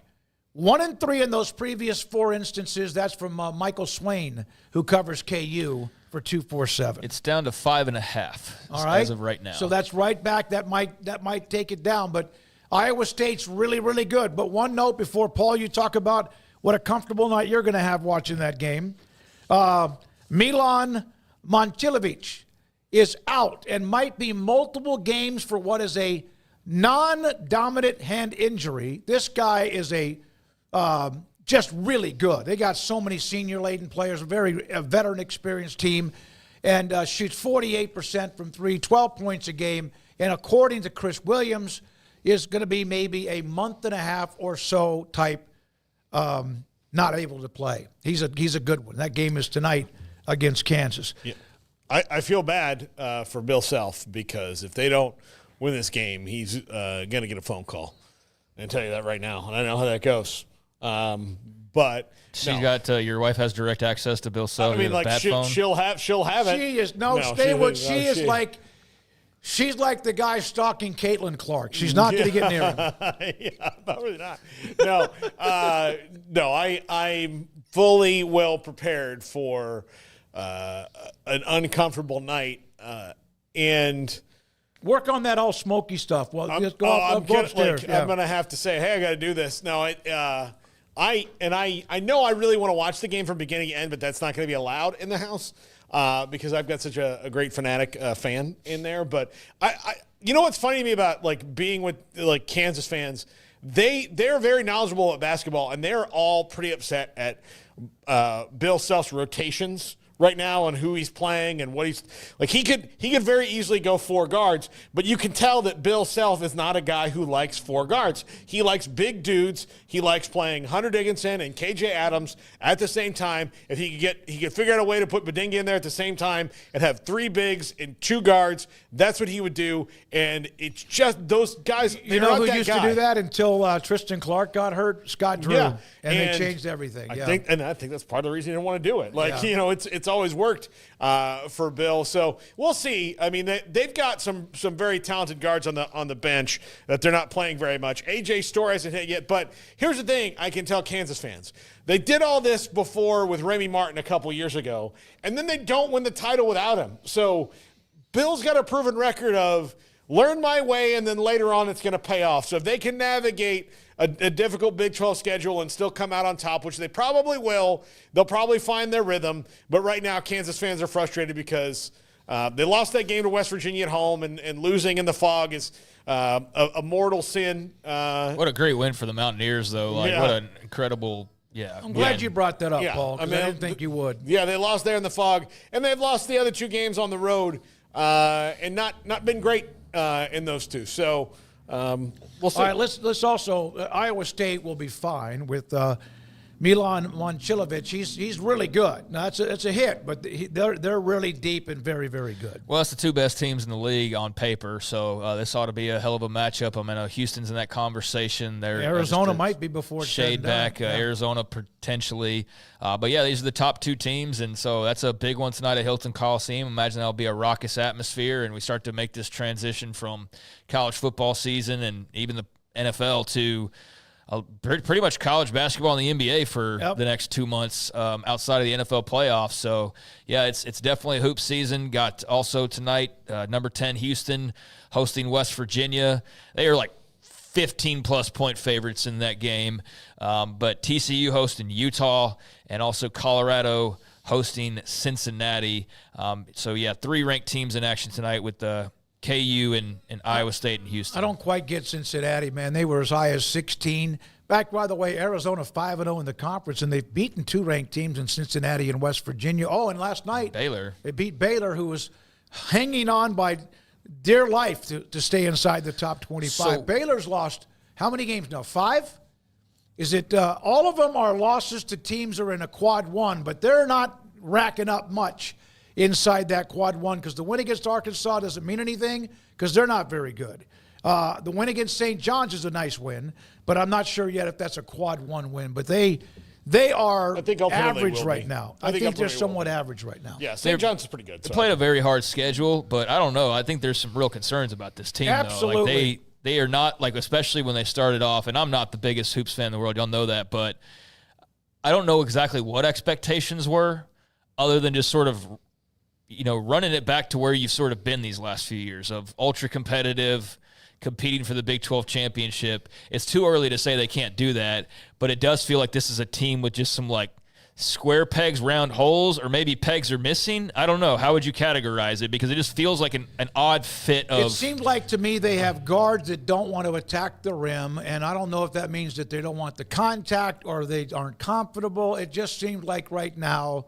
And they're not a very deep team at all. I would say, I just don't get it. Which is surprising to me. Yeah. I would say right now that they're a good team. They're not a great team. I'll say this.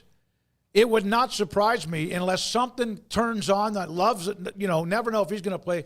They better be careful or they're not going to make the tournament. Oh, I think they're making the tournament. I think they're good enough to do that. I just don't know if they're going to, roar into it. They could probably benefit from the fact that there's some teams that aren't exactly basketball powers. I mean, Arizona obviously is somebody you now have to contend with and fell to last night. But I'm trying to think of Arizona. But like the schedule, the fact that you're going to play some teams like you would expect to beat, right? So maybe that lessens it as opposed to a year ago when, maybe the schedule's a little bit tougher. I don't know. I don't know like if you formulated it out how they would compare. But it feels like maybe because there's more teams and you take out Texas and Oklahoma, even with an Arizona coming in, that maybe it lightens up a little bit. I don't know. But they've lost every game, every loss they have except that UConn where they scratched and clawed is a double-digit loss. Yeah, but I do think that they've got Colorado on the schedule, they got Oklahoma State on the schedule. Kansas State's really down. Tang's under a lot of fire. Yeah, he is.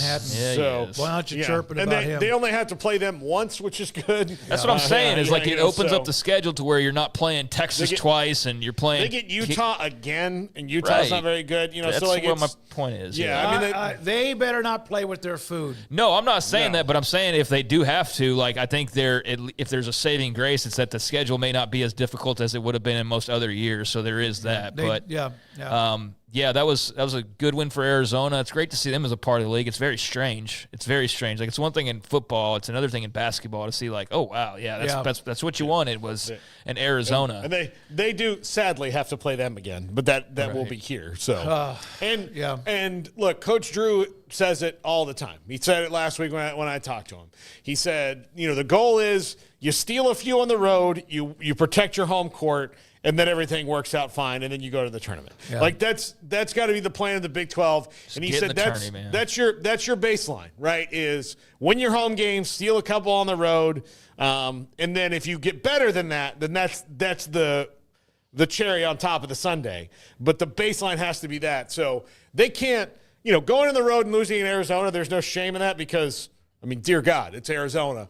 But you cannot then turn around and go on the road again and say lose to Tech badly or lose to Utah on the road. You just can't do those things. So they got a road game against one of the largest arenas in the country at BYU. Yeah, you've got to the games you got to steal on the road are the teams that you are better than. No matter where you play them, you played a home, road, or the moon, you should beat them. Arizona now has played West Virginia twice. One of them was a tournament game back, I think, during Christmas and the holidays, but they did beat them recently. So they're on a 5, 6, 7-game winning streak and 5-0 in the Big 12. By the way, I don't know if I may have said what class Milan Momcilovic is. He's a sophomore. I think you just like saying the name. I do like saying the name. I think I've done a pretty damn good job of it. We don't know that, actually. we don't know, but YouTube, I think it's close. I did because I just I will. Well, I'm proud of you for that because I'm a stickler for pronunciation. I know. It's just a respect thing. It's like I saw people today spelling Noter, Norte, and it's driving me nuts in the chat room. I had to scold a few people. Well, there's a lot of people that spell lose with 2 O's, and it's not with 2 O's, okay? That is loose, as in your shoelaces are loose. And I go on this rant like once a year of the 2 O's in lose. There's no 2 O's. It's one. It's win or lose, L-O-S-E. It's not win or loose. Maybe it is for some people, but it's definitely not win or or lose with 2 O's. That is the typo of all typos that frustrates me I think more than any other. More people just not paying It's attention. a 4-letter word, guys. Yeah, you don't need the extra 5th letter. Yeah. It doesn't need You're the a second looser. O. You're a looser. Yeah, you're a looser. Like, I see people talking trash and like, you're a looser, and I'm like, really? You're calling me a looser instead of a loser. So am I the loser or am I just a looser? And anyways. All right. If I just correct one person's Paul's had a rant this week. No. If I just correct one person that knows how to spell the 4-letter word win or lose, then I feel like I've done a service to somebody. So no, there's not 2 O's. That is for your shoelaces or for your necktie or for something along those lines. But what do y'all think about this little side? I'm going to get away from this so I don't go any further. But the Big 12's what has happened to you? Very brief run at the top as kings of college basketball as a conference. Well, let's see how this thing is. No, I agree. I think there's too many. Like, the SEC is the most dominant now, and like they might be. Like, they clearly have a lot of the top teams. But I just wondered what y'all thought about. They're in a special year right now. Yeah, they're in a special year. Let's see how they back it up. Let's see how they finish the season. Let's see how they do in the postseason. I do think. Look, Greg Sankey. I don't think Greg Sankey liked hearing that this was a this only conference, right? And he's certainly kind of made the directive of let's push some chips into the middle for basketball. All this extra money that we have over these other teams, so now we can spend on basketball. Let's spend it on basketball, and that very clearly is working out well. Now they got great coaches too. Yeah. I'll say that there's some good coaches in that league. Auburn's a fantastic team, but they just lost the best player in the country for a month. Yeah, so. Broom. Yeah, and we'll see how he is when he comes so back. Explosive. Yeah, they're very good, but they're very good, but they're also they're elite with Johnny Broom, and they've got some really great players. But that's the best player in the country. They overwhelm you with I was watching Alabama and A&M over the weekend too, and Alabama just like athletes you to death, and just Mizzou beat Alabama last night. Everything's a tip ball. All right, and then this sad story to wrap it up. Jack Hoffman, he was the young man during the Nebraska spring game a few years back. He passed away today at the age of 19. That was one of the great moments in college football when they handed him the ball, and he was hauling. I mean, he was going, and the team followed him. It's a great moment for any program. We've seen that before.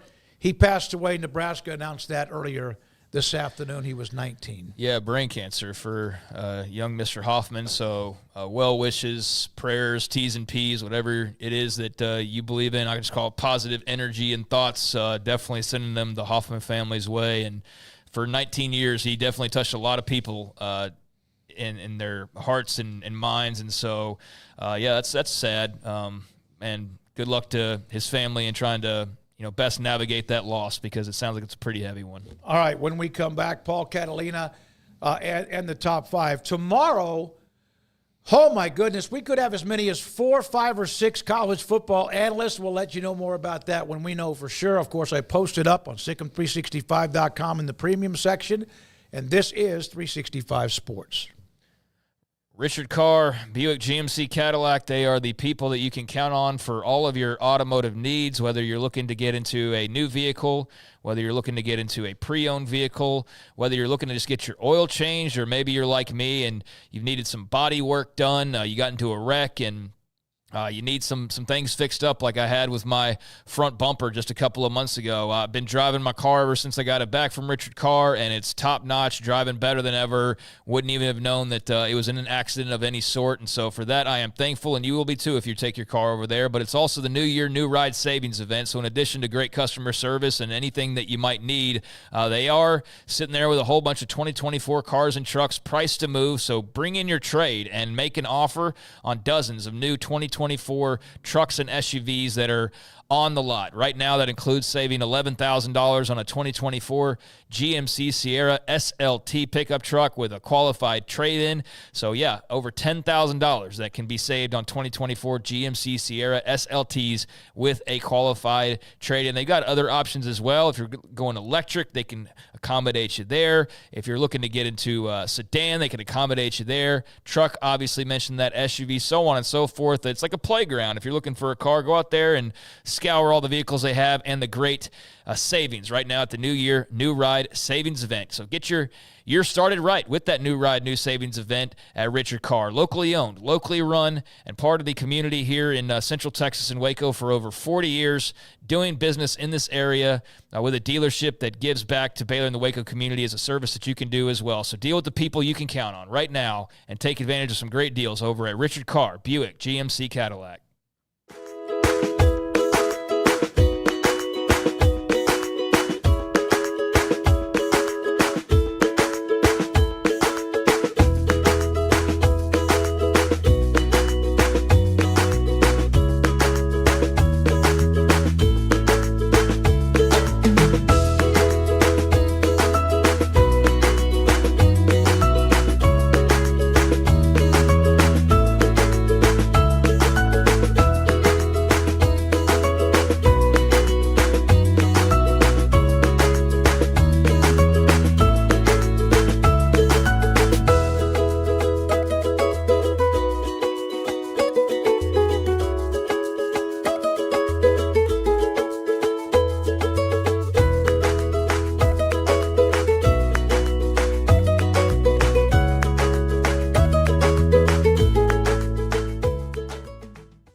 If you're looking for a wheeled cooler, this is the Arctic 52-quart ultralight wheeled cooler. I hauled it on a deck, I hauled it downstairs, upstairs, grass, gravel, sandy road, mud puddles, the whole bit. And I gotta say, it is pretty darn tough. I really do like the wheels and the tow handle. It's easy to hold on to, even when full. It made it 6 full days with ice present, still keeping cool enough temperatures to keep drinks cold. This is a great cooler. And if you're looking for a new wheeled cooler that tows really nicely, this is a great option.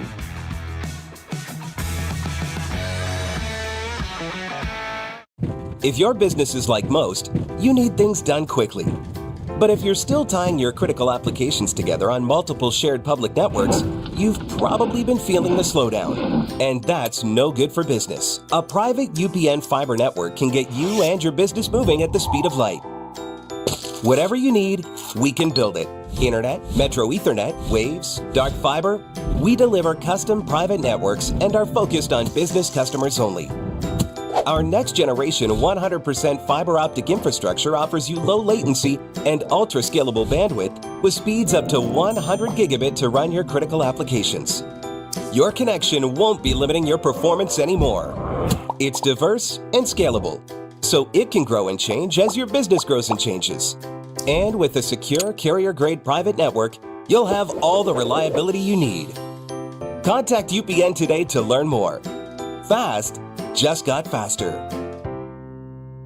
There are hundreds of things that can affect our sleep, but what's affecting yours? Sleep Doctor's Home Sleep Test brings the precision of a sleep lab into the comfort of home to help you get answers and unlock a lifetime of great sleep. Start now at sleepdoctor.com/TV.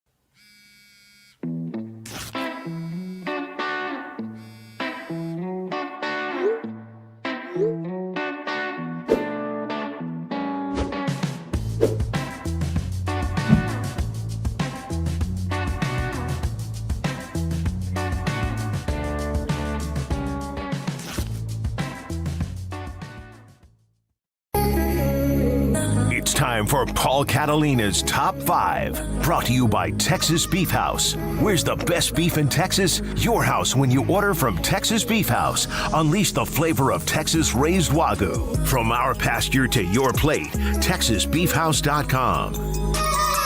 Hi, diddly-o, good neighbor.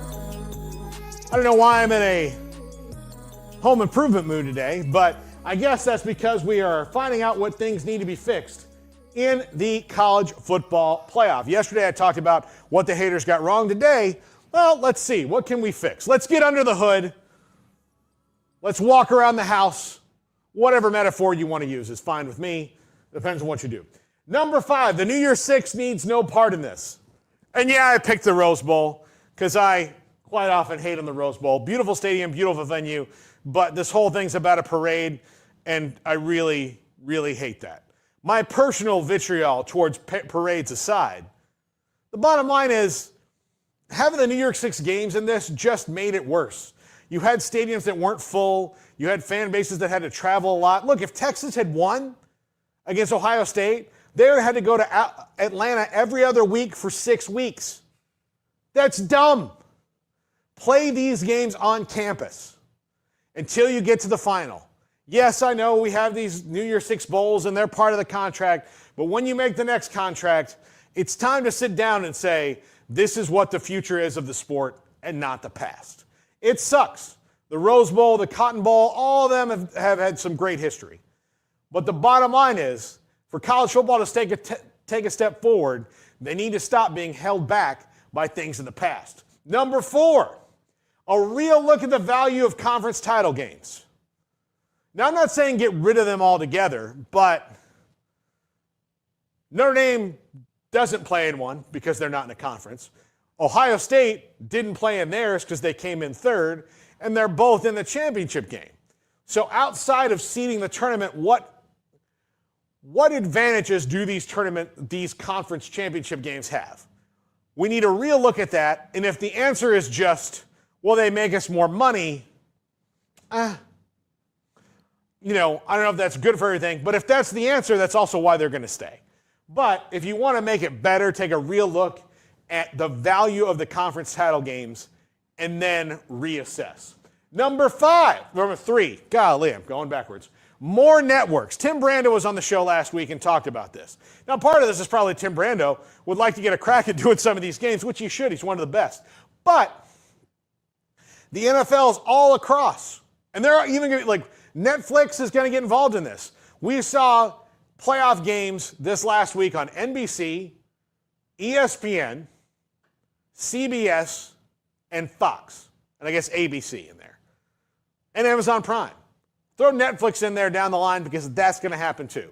The streaming services, all that, the more you do this, right now it's ESPN and TNT. If you throw Fox in there, if you throw CBS in there, I think this gets better. Giving everybody a couple of games the first week and then whittling it down until you get to an NFL structure like the Super Bowl where rotating each year a different crew gets it. I think that would be good, and especially given, ESPN's 50-50 split of approval across the country this year. Well, maybe allow ESPN to take a couple years and step in the background and then show everybody up every year. That's something that's good, and the other networks do that for the NFL. Why they don't do it for college football, I don't know, but more would be better, and it would give us just more diversity in coverage, which I think is good. It would just be a different voices, and the ones that you get tired of. The part of the reason we might be tired of Kirk Herbstreit or Nick Saban or the Game Day crew is they're literally on every broadcast. Well, they don't need to be. I'm not tired of Terry Bradshaw because I'm not watching all the Fox NFL games. I'm not tired of J.J. Watt because I'm not watching all the CBS ones. You get my point here. Number 2, less layoff time. Not much less, but they need to tighten this thing up a little bit and get it done quicker. Waiting, 10, 11, 12 days between this because you have to avoid the NFL. There's a way to tighten this all up. Do I have it exactly? No. I'm not a calendar maven, but I think you need to tighten it up a little bit because there's too much time, especially between those conference title games and the first round of the playoffs. Way too much time. 2 weeks is way, way too long. Way too long. Less layoff time. Let's keep it rolling. And number 1, a college football NIT with the next 12. And I think this is a way to maybe make the bowls back. It doesn't necessarily have to be a tournament week after week, but if you just seeded those bowls that you're going to piss off by taking the next 12 best teams and putting them in the New Year's Six, and then the next 12, and the next 12, and the next 12 throughout the bowls, then you probably have a better postseason because you're going to get better, more evenly matched games all the way down the line. So, you know what? Look, the New Year's Six are out, but guess what? They're the college football NIT. They're going to get 6 games with teams that were just out, like the next 12, that had playoff opportunities until a certain point in the season. Some of them who might be, would have been playoff teams if they just, were in a different conference. They're going to get better games. And this is how I become president of college football, because I fix things. College football, you should listen to me. I'll only take $25 million a year, and not a penny more and not a penny less. So that's pretty fair. And I'll only ask for a raise every 18 months. But $25 million a year to start, right off the bat, and a jet. Those two things, everything else I'll take care of on my own. I'll be making $25 million. Make me the president. I'll fix all these things. I'll walk into a room with the Rose Bowl president and say, listen, screw your parade. And the Orange Bowl will be like, listen, guys, instead of getting the semifinal game, you're going to get Mizzou versus BYU, but a better game than you might get otherwise. So, sorry about you, but these games are going to home sites.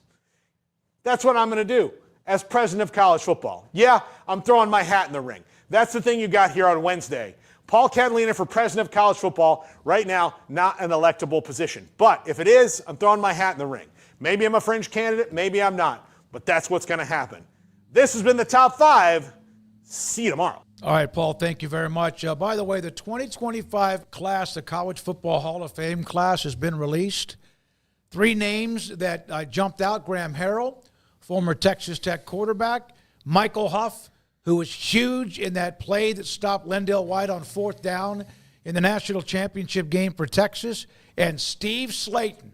My God, could he go from West Virginia. Those are just some of the names. Michael Strahan, Michael Vick, and a couple of others. Yeah, let's save it.